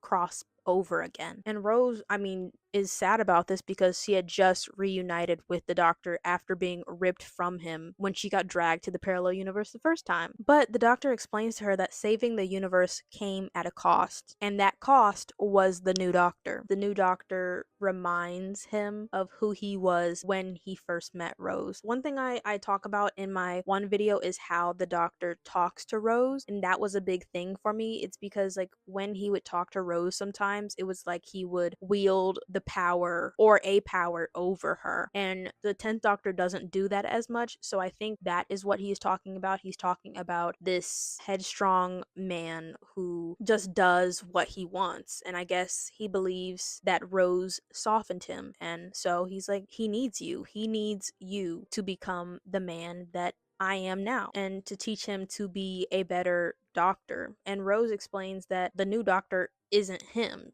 She wants to be with him. She doesn't want the new Doctor. And then the Dr. Donna kind of like prompts the new Doctor to start talking, and he basically tells Rose that he is the Doctor. He has his brain, his personality, his body. The only difference is that he is human and they can grow old together. And at this point, Rose is not convinced till the new Doctor is able to complete the sentence of the last thing the Doctor was saying to Rose on Bad Wolf Bay when he first left her. The new Doctor whispers the answer to the sentence in her ear, and then she kisses him. And as she is distracted kissing him, the Doctor and Dr. Donna get in the TARDIS and fly away. Okay, so I don't know if anyone else finds this weird, but I would find it absolutely weird if someone dropped off a almost clone version of themselves to me and was like, here, you can have this. But I mean, Rose and so many other people have had crushes on the Doctor, but I guess Rose was the only one who was able to live out her life with the Doctor and have the Doctor as her man. I think River Song is the only other person who can say that she's with the Doctor. She's married to the Doctor. This part always gets me because it's kind of weird, kind of freaky, kind of nasty. Dr. Donna and the doctor are now in the TARDIS leaving to go back to their universe. And the doctor sadly explains to Donna, or reiterates to her, because she has the brain of a Time Lord now, so she knows what is happening. But he explains that there has never been a human with a Time Lord's consciousness, and there is a reason for that. There's also never been a human Time Lord meta crisis, and the reason that that has never happened before is because it can't happen. The human brain, the human mind isn't meant to harbor a Time Lord consciousness. The Time Lord consciousness is too big for a human brain to house. So Donna Noble is effectively like burning up on the inside. Again, she already knows because she has the brain of a Time Lord right now, but as the doctor is actually verbally saying this to her, she is becoming a bit distraught because she said that she had planned on traveling with him for the rest of her life. She never wanted it to end, but the doctor gets close to her and he says his goodbye before wiping her brain of all memory of him. Then he takes her home. Now back at her house with her family, that being her grandfather and her mother named Sylvia, he explains to them what he has done, and he also explains that Donna can never remember him. She can never know about him, and they cannot tell her about him or her brain will burn up and she will die. He also tells them that even though she cannot remember, the universe remembers her, and she has saved so many lives across the universe, and so many planets would not exist and thrive today if it not had been for her. I think one example of this for sure is the planet of the Oods. She was a big part in freeing the Oods. But at the end of his statement, he makes sure to reiterate that she is never forgotten across time and space. Then Donna comes out of her bedroom, and it's the same scene that happens at the end of Spider-Man No Way Home, where like Donna sees the doctor, but she doesn't see the doctor. She interacts with him as if she's never known him. And the doctor introduces himself as if he's never known Donna. And she doesn't care because she thinks, it's my family having a guest over. It really means nothing to her. And the doctor leaves, being escorted out by Donna's grandfather. He lastly says goodbye to Donna's grandfather, and our episode ends with the doctor flying off in the TARDIS alone. Our first episode is season 5, episode 12, The Pandorica Opens. Our episode actually starts in France in 1890. We kind of get these view of two people. One of them is not, the man is not specifically named, but the woman is named Madame Vernay, and they are both taking care of Vincent van, we say Gogh here, but I don't know if it's Gough. I'm going to just say Go. They are taking care of Vincent van Gogh as he is like completely, not mentally well. He is throwing a fit. And they kind of stop taking care of him for a second and stare at this painting that we as the audience do not get to see on screen. And they're quite confused by the painting. And then we get another jump. Our jump takes us to the Cabinet War Rooms in London in 1941, where Professor Edwin Bracewell, who I would just call Professor Bracewell, he shows Winston Churchill this painting, the same exact painting that our two characters before were looking at in France. Winston Churchill, I should say, is confused by this painting, but Professor Bracewell said it's not necessarily your job to be able to understand the painting, it is for you to pass along. So that is exactly what Winston Churchill does. He makes a call, and we are then transported to Stormcage, which is basically, it's called a containment facility. It is a prison, and this is happening now in 5145, and the guard outside of the cell of River Song picks up the phone, and River takes the call. Now, Winston wasn't trying to phone River, but River's the one who ended up picking the call, and the reason that she says this happened is because he called the time vortex, and the TARDIS rerouted the call to River's cell, probably because the TARDIS knew that River would be able to get the message to the doctor, who Winston was trying to phone in the first place. But after River gets the message from Winston, she breaks out of of Stormcage using her iconic hallucinogenic lip gloss. And then we get another cut to what is called the Royal Collection, and this also takes place in 1545. In this basically museum, we see River steal a painting, and she runs into the queen, the guard-ish of the Royal Collection, and she wants to know as to why River is trying to steal this painting. And the minute that the queen sees this painting that River is stealing, the look on her face is just like utter sadness. And at this point, again, we as the audience still have not seen the painting, so imagine me like an 11-year-old watching this for the first time, and I'm like, what is on this painting? And I don't know if you've noticed, but we've basically just been getting a cut to different characters we've seen throughout season 5, because this are the 2 season finale episodes of this season of Doctor Who, which I love a good tie up. I love when characters come back and we get to see people outside of their episodes in different episodes. Because this was the first season of Doctor Who I actually ever watched, for me it kind of just like started to tie the world together, so I think that kind of like adds to my love for it. But our second to last cut is to the Maldivarium.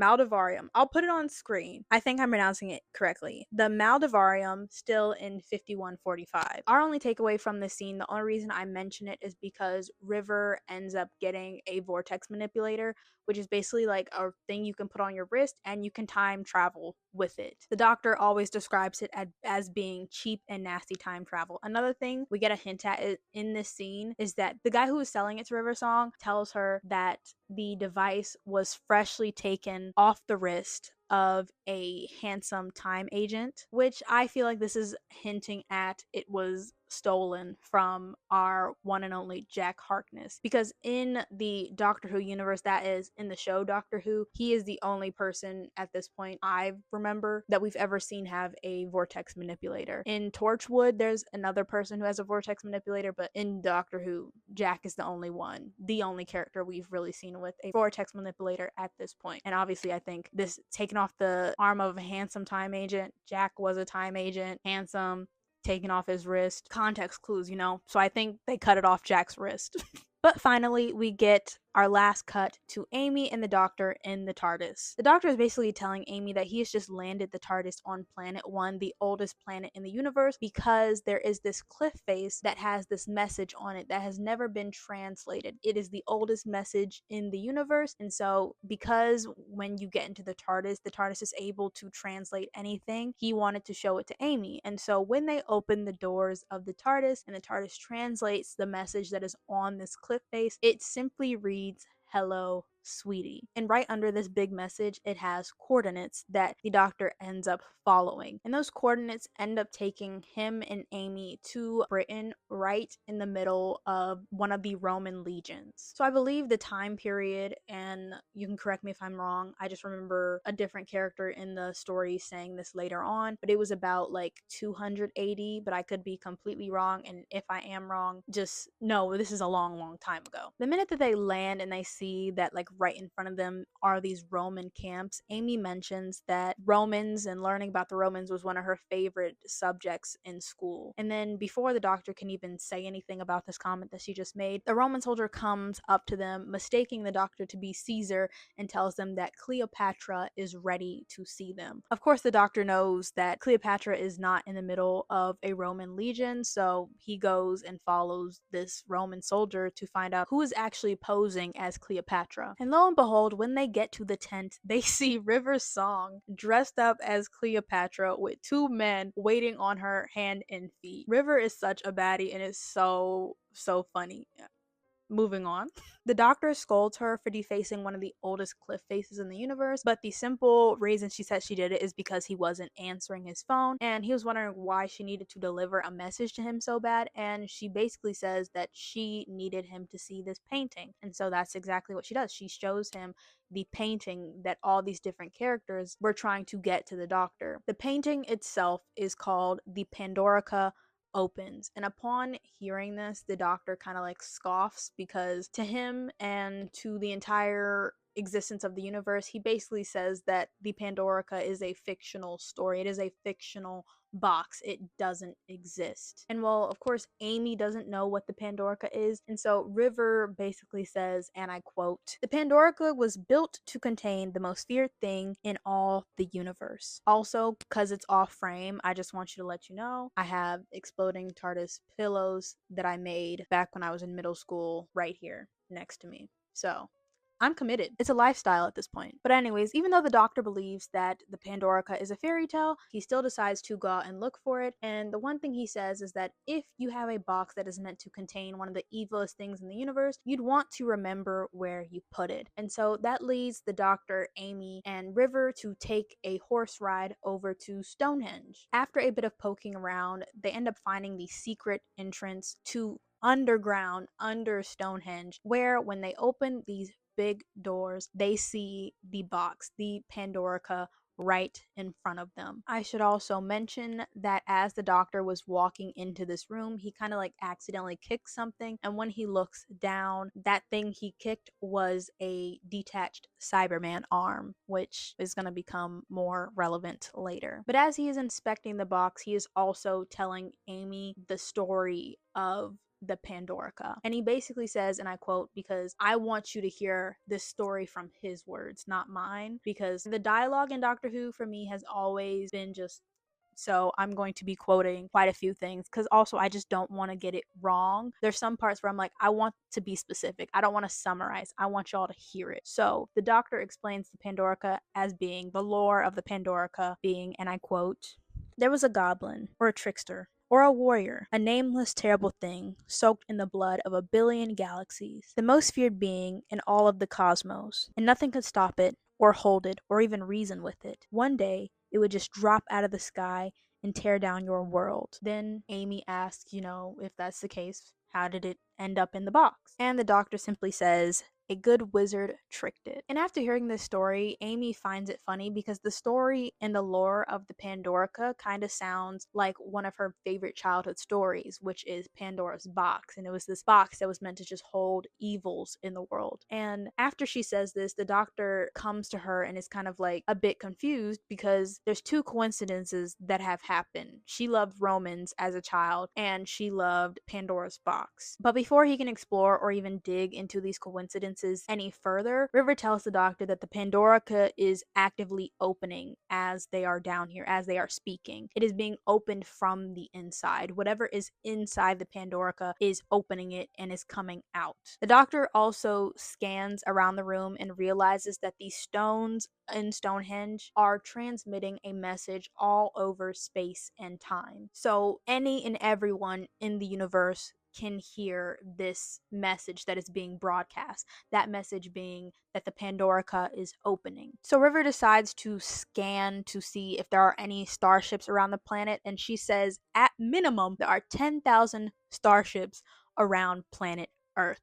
There are probably billions, but she says, it's too many to even completely register on her device. And then she names off a bunch of different aliens, which I'm going to have to directly read these names off this paper because they are definitely, some of these alien names are a mouthful. But here are some of the names that she names as the starships being Daleks, Cybermen, Centaurans, Terrapatil, Slitheen, Chelonian, Nestine, Draven, Sycorax, Hamagoth, Zygon, and Draconian. Like, there are a lot of different alien races and species just up watching, coming to see the Pandorica open. And after this, they all decide to go outside, to go above ground, and when they look around, you can just see all these starships zooming right above the Earth, right above Stonehenge. And River at this point honestly begs the Doctor to run, just like for the first time in his life, run for his life, because there are so many different alien species up there that hate him, that just absolutely hate his guts. But the Doctor being the Doctor, he does not run. He instead gets the idea to enlist some Roman soldiers to help him. So he sends River back to gather these soldiers, and the minute that she enters the camp, she is kind of escorted to what I will just call the main tent. And the leader, the actual general, I don't know ranks. in military. I'm sorry. But the actual general of the Roman legion is back. And we get this short scene where River basically tells him that, this is not what you're used to. This is not a normal battle. These are not the enemies that you're used to conquering. And if you want to survive this, you're going to need my help. You're going to need the help of the doctor, and he needs some soldiers. So she's able to get 51 volunteers to help the doctor. But then we get a cut back to downstairs under Stonehenge, and the doctor is kind of inspecting the Pandorica when Amy brings up a ring she found. Now, for a bit of background information, because if it's been a while for you, this isn't going to make sense unless I say this background information. An episode or two before this episode, Amy lost her fiance Rory. He basically got pew-pewed and then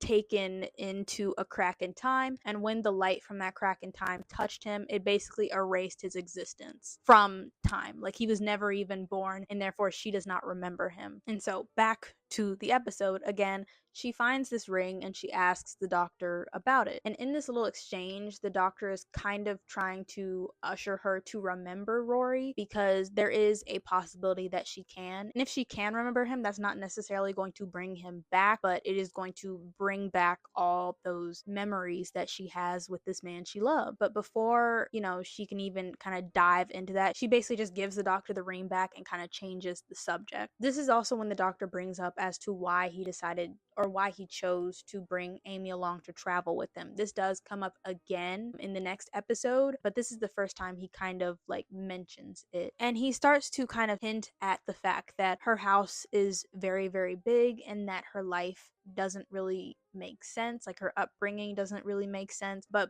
before he can even really get into that subject, they are interrupted again. That's another thing I like about Doctor Who, is that like it's kind of like one thing right after the other. It's one thing I love about action, but stuff like that, this is a side note by the way, reminds me of how it is a kids show. And the reason I say that is because a few years ago I decided to rewatch Aladdin, and one thing I noticed now, or now watching it as an adult, even though it was a few years ago, I was an adult a few years ago, versus when I watched it as a kid, is that how fast it is. Like, there truly aren't, if you go and rewatch the Disney movies, you will notice there aren't a lot of breaks in the action. It is one thing right after the other, and that is because they expect kids to have like a short attention span. So when they have little breaks, those little breaks are not that long, and then right afterwards the action picks back up, and that's what Doctor Who does as well. So if it feels like I'm just kind of being like, and they're interrupted by this and then they're interrupted by that, that's literally how the episode goes. Everything is, it's just like boom boom boom boom boom, everything is happening. But anyways, getting back into the episode, they are interrupted by something shooting at them, and when the doctor gets a look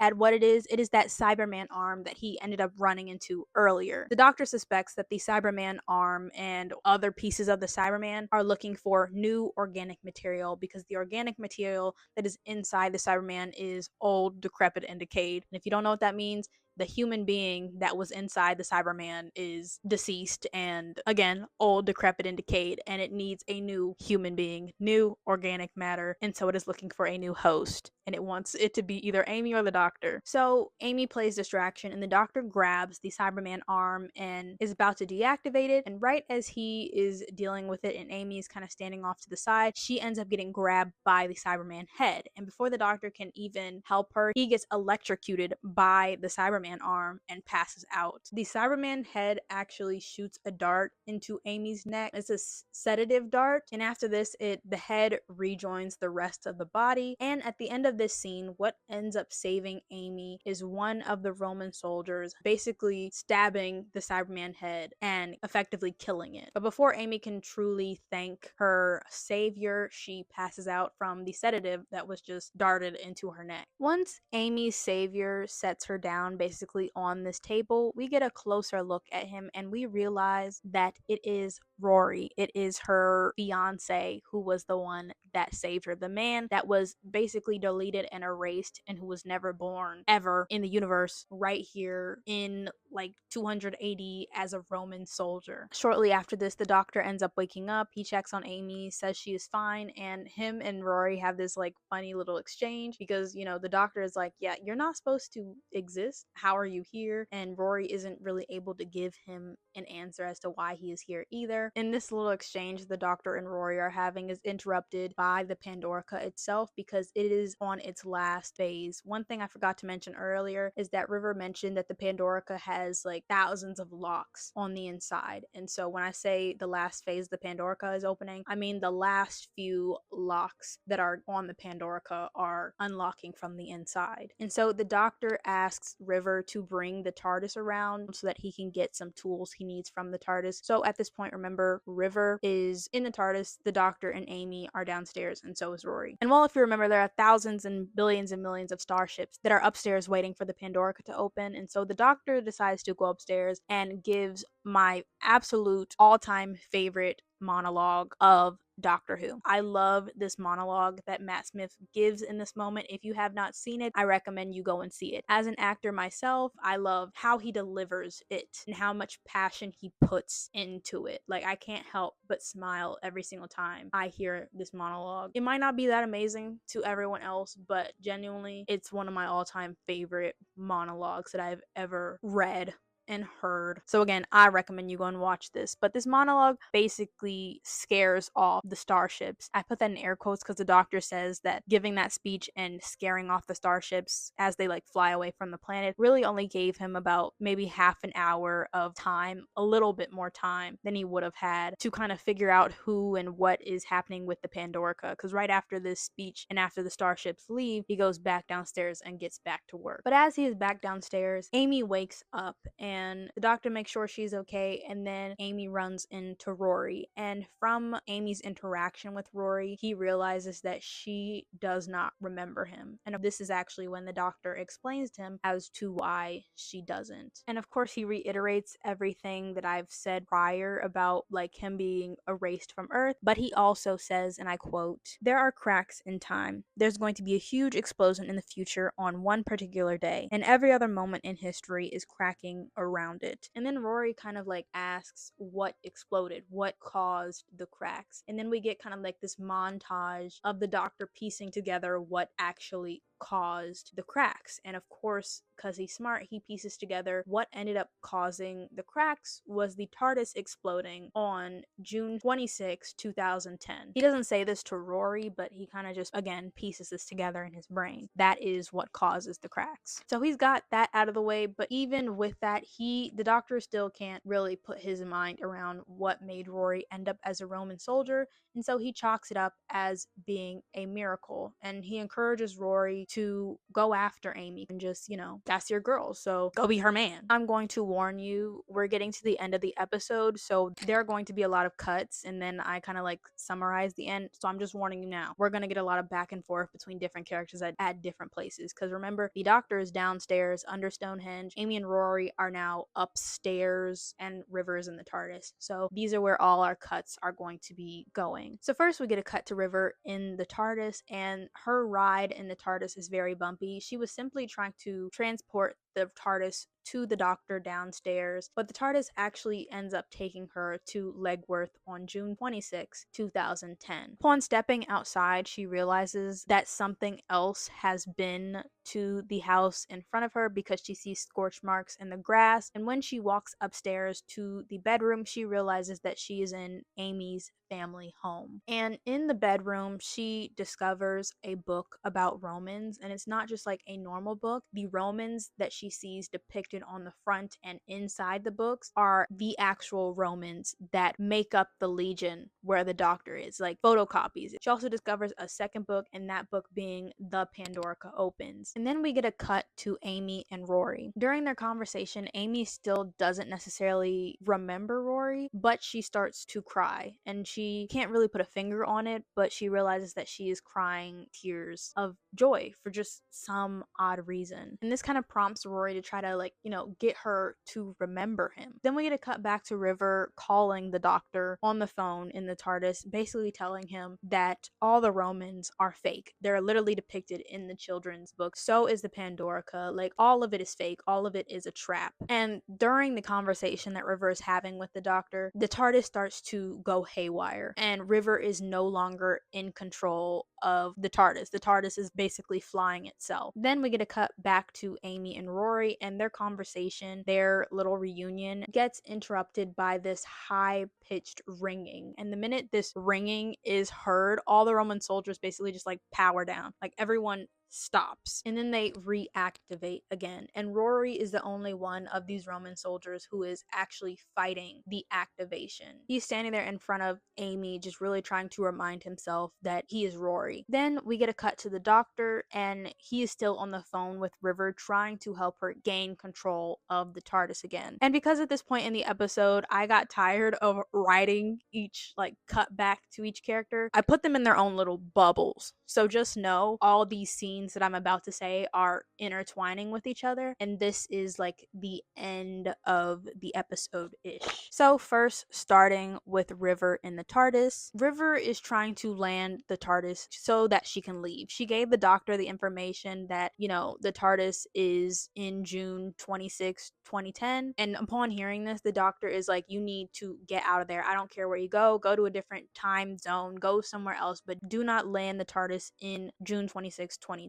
And so she finally does end up landing the TARDIS, but when she tries to go for the doors do not open. She's still on the phone with the doctor, and so she's pleading with him to help her, but at this point he cannot help her because he's being kind of held captive at this point by the Roman soldiers, which I'll get more into when I summarize the doctor's part. But at this point, again, he's not able to help her. In a last ditch effort to save herself, River takes jumper cables, attaches them to the door, and tries to jumpstart the TARDIS doors to open. By doing this, she finally does get the doors to open, but when she opens the doors, it is just a wall. She is unable to leave. And so, as the TARDIS is exploding, her last words are, "I'm sorry, my love." Now, summarizing Amy and Rory, Rory continues to fight the activation, again basically reminding himself of who he actually is, and this is when Amy remembers who he is, and she tries to help him, trying to tell him, you're Rory Williams, we grew up together, we're both from Legworth, like, just all these things. One of the things she also references to try to get him to remember who he is the ring. The doctor gave Rory the ring when he told him to go upstairs and go after Amy, and so Amy gets Rory to show her the ring, and not long after showing her the ring, Rory activates, and he accidentally shoots Amy in the stomach, and she dies in his arms. Lastly, I will summarize the doctor. Like I mentioned when I was talking about River, the doctor gets grabbed by these Roman soldiers and escorted into a different room downstairs under Stonehenge. In almost kind of like a fit of anger, he basically explains to the Roman soldiers what they are. He basically tells the Romans that they are plastic Romans. They are duplicates of real Romans, and they are driven by the nesting consciousness. The Romans eventually do stop and report to their leaders that the Pandorica is ready. This confuses the doctor because he's like, what do you mean the Pandorica is ready? Isn't there something like already in the Pandorica? But the leaders respond to the Roman soldiers, and upon hearing the voice that responds to the soldiers, because I should say the Roman soldiers are kind of holding the doctor like this from the front, so his back is to the leaders that the Roman soldiers are reporting to. And upon hearing the voice, he freezes because the voice that responds to the soldiers is a Dalek's voice. And so this prompts the doctor to turn around, and when he turns around, he sees all these different alien races and species just in front of him together. And I should say the main ones that end up talking to him are the Centaurans, the Cybermen, and the Daleks. And they basically explain to the doctor that they scanned him. They scanned all his dimensions. They know his sizes, his capacities, what him as a Time Lord can take, and like all that stuff. And they did all of that so that they could create the perfect prison for the doctor. And that prison was the Pandorica. They also tell him that they used his companion's memories to basically create the perfect trap that he would not ignore to get him to come there. And then they tell the soldiers to put the doctor in the Pandorica, and he tries to fight, but the doctor eventually does get strapped into the Pandorica in a way where he's not able to escape, and he's confused as to why all these different alien races that normally would be fighting each other are working together. And they explain to him that they believe that he causes the end of the universe. And the Doctor tries to explain that it is the TARDIS that causes the end of the universe, not him, but the aliens tell him that the Doctor is the only one who can fly the TARDIS, which we know is not true because River can fly the TARDIS. But they don't really listen to him because as the doors are shutting, the Doctor is like pleading with them to let him save the universe. And he is yelling as the doors completely seal and shut on him. And our episode ends with a view of the Earth as we see all the stars around the Earth going out. Now let's go into the next episode, which is episode 5, season 13.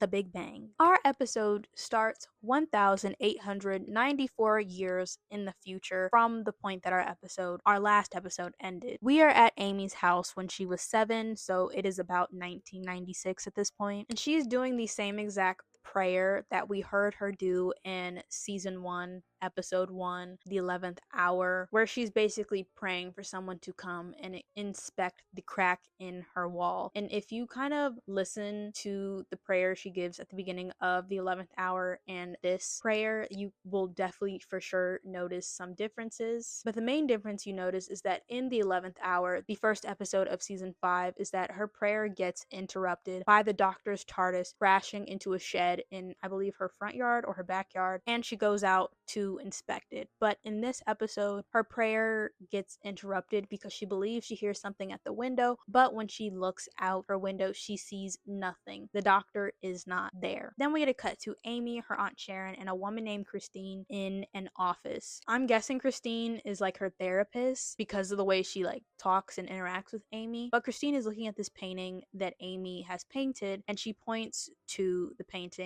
and asks Amy what are these things in the painting, and Amy says stars. And the minute that she says stars, her Aunt Sharon has this like frustrated reaction, and instead of getting frustrated with Amy, Christine actually is like, you know what, let's just take a trip outside. And so we go outside. Aunt Sharon, Amy, and Christine go outside, and as they're looking up in the sky, Christine asks Amy to tell her what she sees, and she says she sees the moon, and she says, do you see anything else? And Amy says no. And when we get a view of the sky, there are no stars in the sky. Could you imagine looking outside and not seeing stars in the sky? I would absolutely hate that because I love looking out in the sky, and like from my house, when I look up in the sky, I can see like the Little Dipper and the Big Dipper. Sometimes I can see the Capricorn star constellation if I look close enough, and then I can see like Orion's belt. So I love stars, so I couldn't imagine looking up and not being able to see any stars in the sky. I think it'd be quite unnerving. But then we get a cut to later that night, and Amy ends up sneaking downstairs, and as she's like midway on the stairs, she sees someone at the front door, and the person at the front door slips something through, I believe it's called like a letterbox. No, you know, the little slit in the door they can like slip mail through. Someone slips something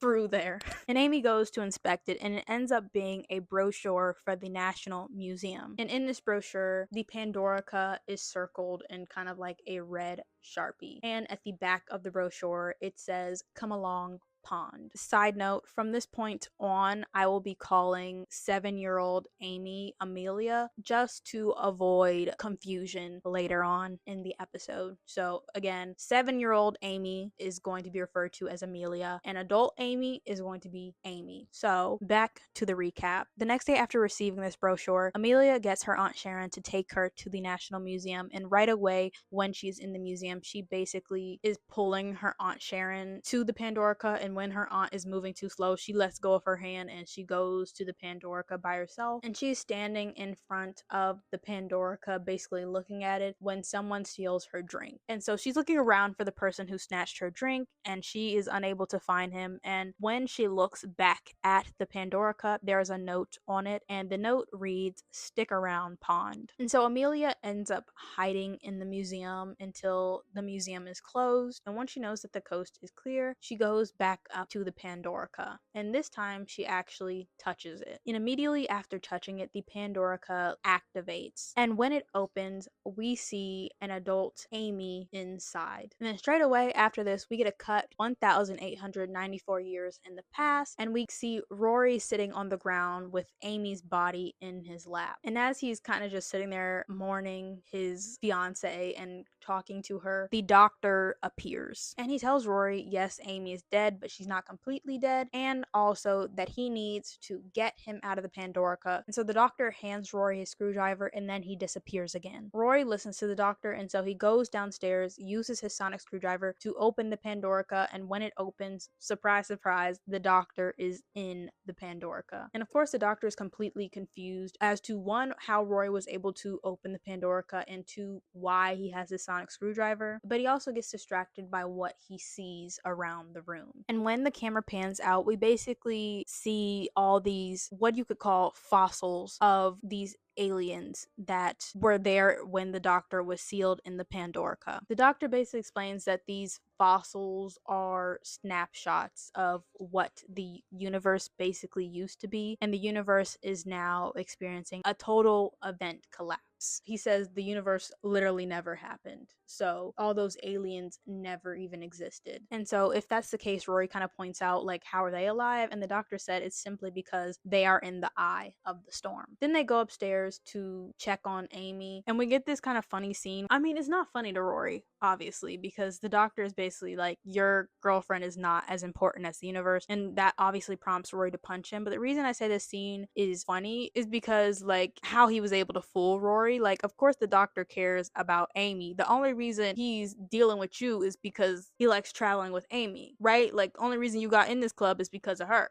The doctor basically hints that he did this to check to see if Rory was Rory and he wasn't under the control of, like, the Nestene consciousness. And Rory passes the test, and so the doctor takes Amy downstairs and puts her in the Pandorica. So when they get downstairs, he basically explains to Rory as to why he is able to exist. If you remember in the last episode, which was not that long ago, the doctor explains to the Roman soldiers that they were created by the Nestene consciousness, but they were also created because of Amy. All the alien races that created the scenario to trap the doctor took a snapshot of Amy's consciousness. And when they did that, they not only got a snapshot of what Amy grew up with, but within this snapshot they took of Amy's brain, they also were able to duplicate Rory's heart, mind, and soul. Basically make another version of him. Which, this to me, like, if you really break it down, the real Rory, like the flesh and blood and bone Rory, is still dead. Like, he died under the earth when he was first taken. This is him. Like, yes, it's his consciousness and everything, but it is still technically a copy of the original Rory. Like, it's not the original Rory. And so for the rest of Doctor Who, for the rest of Amy's life, she is living with and married to the copy of her fiance, not the original, just the copy that was made of him. Because one thing the doctor highlights later in the episode is that while Rory is not indestructible, he is made of plastic. I couldn't imagine dating a copy. Moving on. The doctor explains to Rory that while Amy is mostly dead, she's not completely dead. And one thing that the Pandorica does is stasis lock you, which basically means that it forces you to stay alive. And so the Pandorica can also heal her. And all it needs to heal her is a scan of her living DNA. And Rory kind of asks, like, when is it going to get that? And the doctor says, well, it practically will get it in 2,000 years. And so he takes River's vortex manipulator out of this bag, puts it on his arm, and extends his arm out to Rory so that they can teleport to 2,000 years in the future. But Rory basically refuses, and it's like, I'm not leaving her in this box unguarded. And the doctor's like, well, I mean, she won't remember it. She won't feel it. And Rory tells the doctor, tell me, will she be safer if I stay here or if I go with you? And of course the doctor's like, she will be safer if you stay here. So Rory makes the decision to stay behind and for the next 2,000 years guard the Pandorica, which, I mean, all I'm gonna say is if he wanted to, he would. We get a cut to present day Amy and Amelia. Amy is kind of getting her bearings and she sees this kind of documentary, or you know how like at museums they'll have little things that explain the different exhibits. This was a Pandorica exhibit being explained on a TV, and on the TV, the gist of it is it basically says there was this lone centurion. I'm gonna just say lone Roman soldier. There was this lone Roman soldier who guarded the Pandorica for thousands of years, and the Roman soldier never let anyone get too close to the Pandorica. And the last known sighting of the Roman soldier was in 1941 when the warehouse the Pandorica was being held in was bombed during, what is that, 1941? World War II? Yeah, because the other one was in the 20s. And as Amy and Amelia are watching this, they get interrupted by a Dalek coming after them. And the minute that the Dalek starts coming after them, the doctor appears, because he was transported by the vortex manipulator. The doctor goes to guard Amy and Amelia, and right at that minute, the security guard of the museum shows up and shoots the Dalek through the eye stalk. And when we get a closer look at this security guard for the museum, it ends up being Rory. Amy and Rory finally reunite. He tells her sorry. She's like, I've gotten over it. And as Amy and Rory are practically having a mini makeout session, the doctor is confused as to why the Dalek exists, right? If everything from the previous universe never existed, how can a Dalek exist? And he works out that the light from the Pandorica partially restored the Dalek. And then the Dalek starts to reboot up again, and this prompts our gang to run. They run into this little area. It's the room the Pandorica is being held in, and the doctor goes to shut the doors with a fez on his head and a mop in his hand, and Rory kind of stops him and is like, that's how you showed up to me all those years ago when you told me to get you out of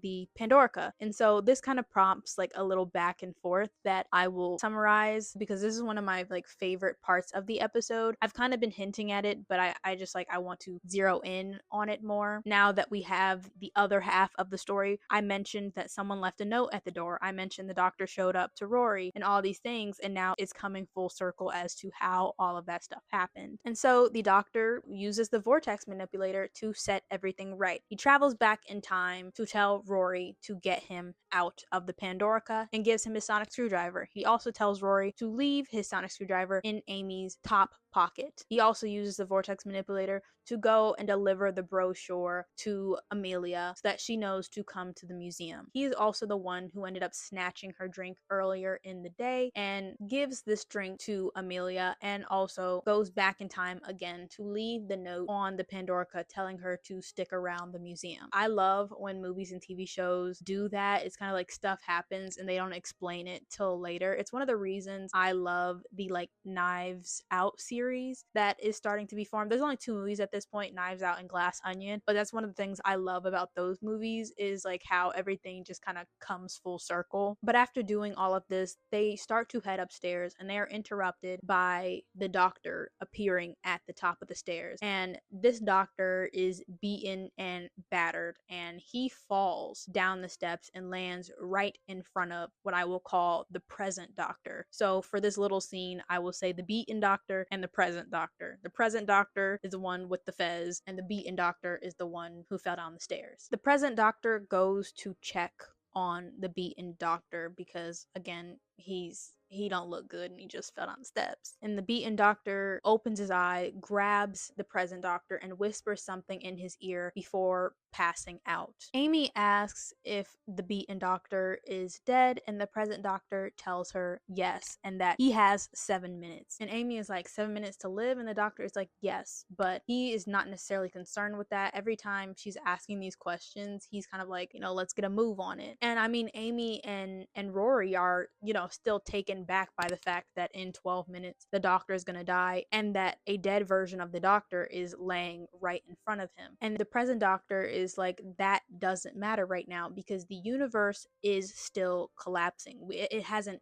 ended. And the thing he uses to point this out to them is the disappearance of Amelia, the younger version of Amy. They look around and she's no longer there. And the doctor is like, it's because she never existed. Again, the universe is still collapsing. So we need to go. And he also highlights again the only reason that the three of them are still around is because they are in the eye of the storm, but that eye is getting smaller and it is closing. And so they all run up to the roof. And right before we get a cut to the roof, we see the Dalek standing in front of the light of the Pandorica restoring itself. On the roof, it is now morning, and the reason the Doctor says this is because the universe is collapsing, things are getting shorter. And he tells them the reason that he led them up there is because he's looking for his TARDIS. It is the thing that caused this event, so he needs to find it. And I mean, it doesn't take him long because he points out that if the universe is collapsing and every star that ever exists ceased to exist, what is that thing in the air? Because to Amy and Rory, it simply looks like the sun. But again, the sun is a star. So the Doctor explains to them that that is not the sun that has been keeping the Earth warm. That is the TARDIS exploding. And to even prove this further to him, he grabs what I would call a dish. It's like the thing you put on top of houses when you want to like have a TV. I don't know if they do those anymore, but he grabs one of those. He uses his sonic screwdriver to amplify the sound that the sun is making. And when we hear the sound the sun is making, it is making the whooshing sound that the TARDIS normally makes. And then Rory points out that he also hears something else. And so the Doctor amplifies the sound even more, and on repeat, we hear someone saying, "I'm sorry, my love." And immediately the Doctor recognized this voice as being River's voice. And he puts together that the emergency protocol of the TARDIS saved her. In the emergency protocol of the TARDIS, what the TARDIS does is it seals the control room in a time loop. So in an effort to save River's life, it put the last few seconds of her life in a loop. And then we get this cut to seeing it, and it is the last scene that I summarized at the end of the last episode of River trying to get control of the TARDIS, hot wiring the doors, and then when she opens the door and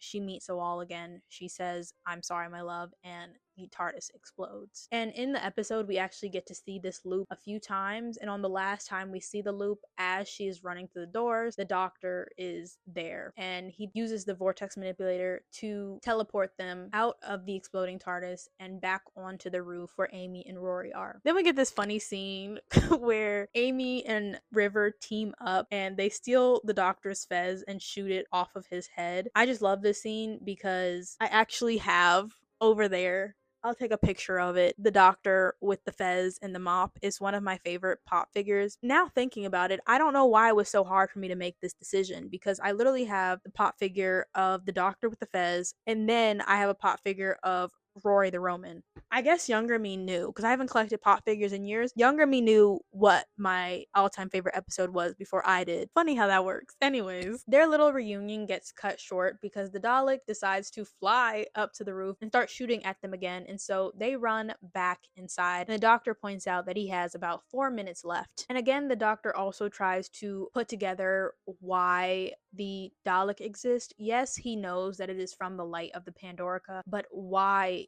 did the light of the Pandorica restore the Dalek? And again, I'm going to quote what he says and how he explains this because it's just better that way. The Doctor says, and I quote, "When the TARDIS blew up, it caused a total event collapse, a time explosion, and that explosion blasted every atom in every moment of the universe, except inside the Pandorica. And inside the Pandorica is a perfectly preserved few billion atoms of the universe as it was." So if that didn't make sense, the Doctor also says, and I quote, "The box contains a memory of the universe, and the light from the Pandorica transmits that memory." And this gives the Doctor the idea to do the Big Bang 2. And he basically summarizes what that is later, so I won't tell you what it is now, but this is when he gets the idea to do it. As they're walking back to the Pandorica, River is trying to reason with the Doctor because she disagrees with his theory, but their disagreement is cut short when the Dalek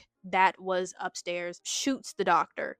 Funny enough, the 10th Doctor episode that I ended up summarizing as my favorite, the 10th Doctor ends up getting shot by a Dalek too, and that's how the end of that first episode goes. If I had a penny for every time a Dalek shot the Doctor. At this point, with these 2 episodes, I'd have 2 pennies, which is not a lot, but it's funny that it's 2. As the Doctor is recovering from being shot by the Dalek, he uses the vortex manipulator to transport downstairs 12 minutes ago to when he was at the top of the stairs and he came face to face with himself, Amy, Rory, and Amelia. Amy tells this to River and she tells him that, well, yeah, 12 minutes ago he did this and he died in front of us. And River sends Amy and Rory ahead and she stays back to have this cool scene, and she ends up killing the Dalek and then meeting them back downstairs. But before she even gets there, when Amy and Rory get to the stairs, the Doctor isn't there on the stairs. And Amy and Rory are confused by this, but River points out that rule 1 is the Doctor lies. And so they all run back to the room where the Pandorica is and they find him inside the Pandorica. Upon looking at the Doctor inside the Pandorica, because at this point he still is weak and he's like passed out when they find him, you can see that he has been working on the Pandorica. And Amy puts together that the reason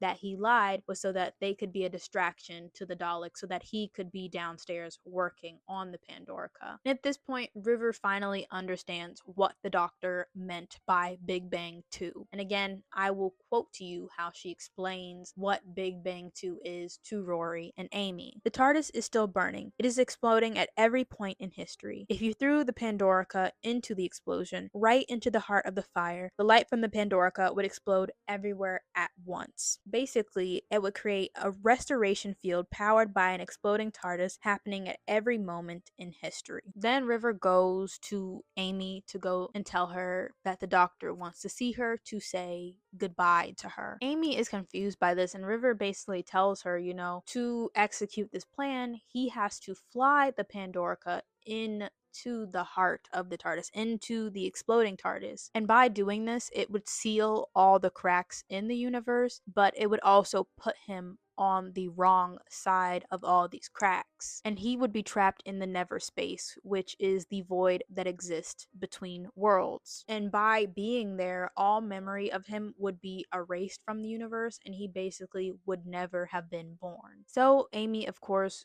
goes to say her goodbyes to the Doctor, and the Doctor brings up again the reason as to why he decided to take her to travel with him. Again, like he said in the last episode, her house was too big. There were too many empty rooms, and her life did not make sense. And he asks Amy what happened to her parents, and Amy doesn't even remember what happened to her parents. And to me, what I took from this little exchange, this is not confirmed in any way, shape, or form, but what I hypothesize is that, remember, Rory was taken by one of the cracks in the universe, and so it made it so that he was never born and Amy couldn't remember him. I believe the same thing basically happened to her parents. But the Doctor points out that this is one of the reasons that he wants to fly the Pandorica into the exploding TARDIS, because when the universe is restored, he wants her to have a mom and a dad. And she points out, how is she able to have a mom and dad that never existed? If they were taken, how can she just create them out of nowhere? And he says that she has the ability to do this because of how she grew up with the cracks in time in her bedroom. So he tells her to remember her mom and dad, and they will be there. And then he closes the doors and goes to fly the Pandorica into the exploding TARDIS. He does use the device he has to send one last message to the group, and River receives it and she reads it out loud, and it basically says Geronimo. And as the collision between the Pandorica and the exploding TARDIS happen, the Doctor gets transported back into the TARDIS. At this point, he believes that he has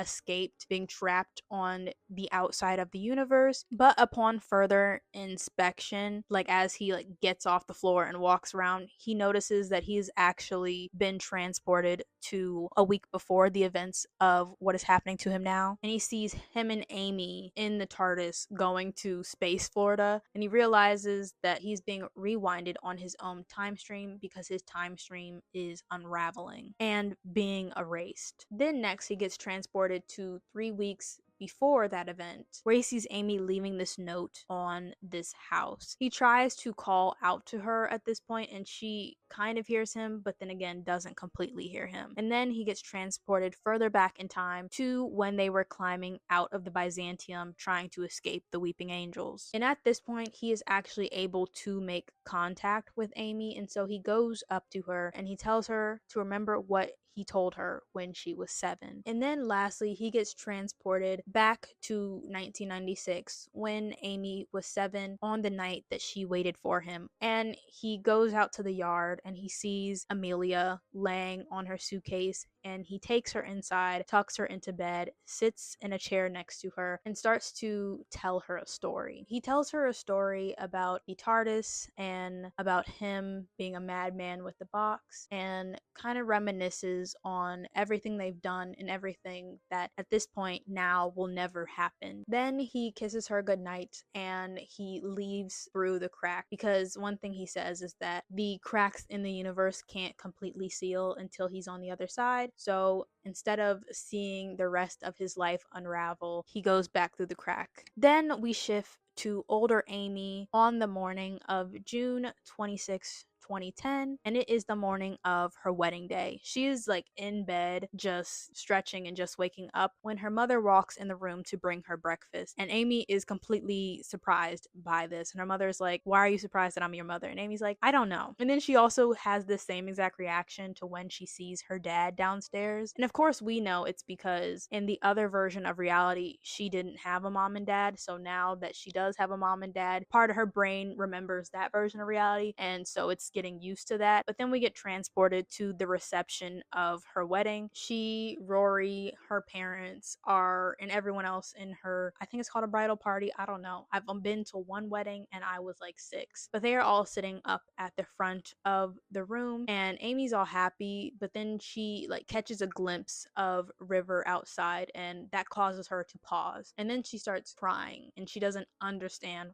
why she is crying. And Rory also ends up giving her this gift that some woman left her as a wedding present, and it ends up being River Song's diary. And upon seeing River's diary, this kind of prompts Amy to look around the room, and we kind of get cuts to certain things that hint at the doctor. You know, she looks at one wedding guest and they're wearing a bow tie. She looks at another wedding guest and they're wearing suspenders. And this causes her to kind of stand up and start to make a speech to the room. And in this speech, she mentions her imaginary friend. And upon saying, "I had an imaginary friend as a child," her mom and her aunt have that frustrated reaction, because her aunt makes a comment like, "We sent her to like so many psychiatrists about this." But you know, again, Amy is saying, you know, "I had this imaginary friend. He was the Raggedy Doctor." And the last thing she says in the speech is like, "Raggedy Doctor, you're late for my wedding." And then out of nowhere, the room starts to shake. And then I would say she gives this other amazing monologue like the actor Karen Gillan does. And she's basically summarizing, she understands as to why he told her that story in her bedroom when she was 7, because in some way, shape, or form, he knew that she would be able to bring him back. And of course, the room was shaking because the doctor and the TARDIS was appealing. And so, yeah, now the doctor exists in the universe again. Roy remembers him, Amy remembers him, the world remembers him. As in to what extent, I do not know. But after this, we get this wedding scene where the doctor's dancing. It's a really funny scene. But after that scene, we get a scene to the doctor walking back to his TARDIS. He's about to open it when he gets interrupted by River. And the doctor gives River back her diary, and he also gives her the vortex manipulator. She uses the vortex manipulator and leaves. And then the doctor enters the TARDIS, but not shortly after, Amy and Rory enter the TARDIS as well. And our episode finally ends with Amy and Rory saying goodbye to Legworth and leaving in the TARDIS with the doctor to go help contain an Egyptian goddess that is loose on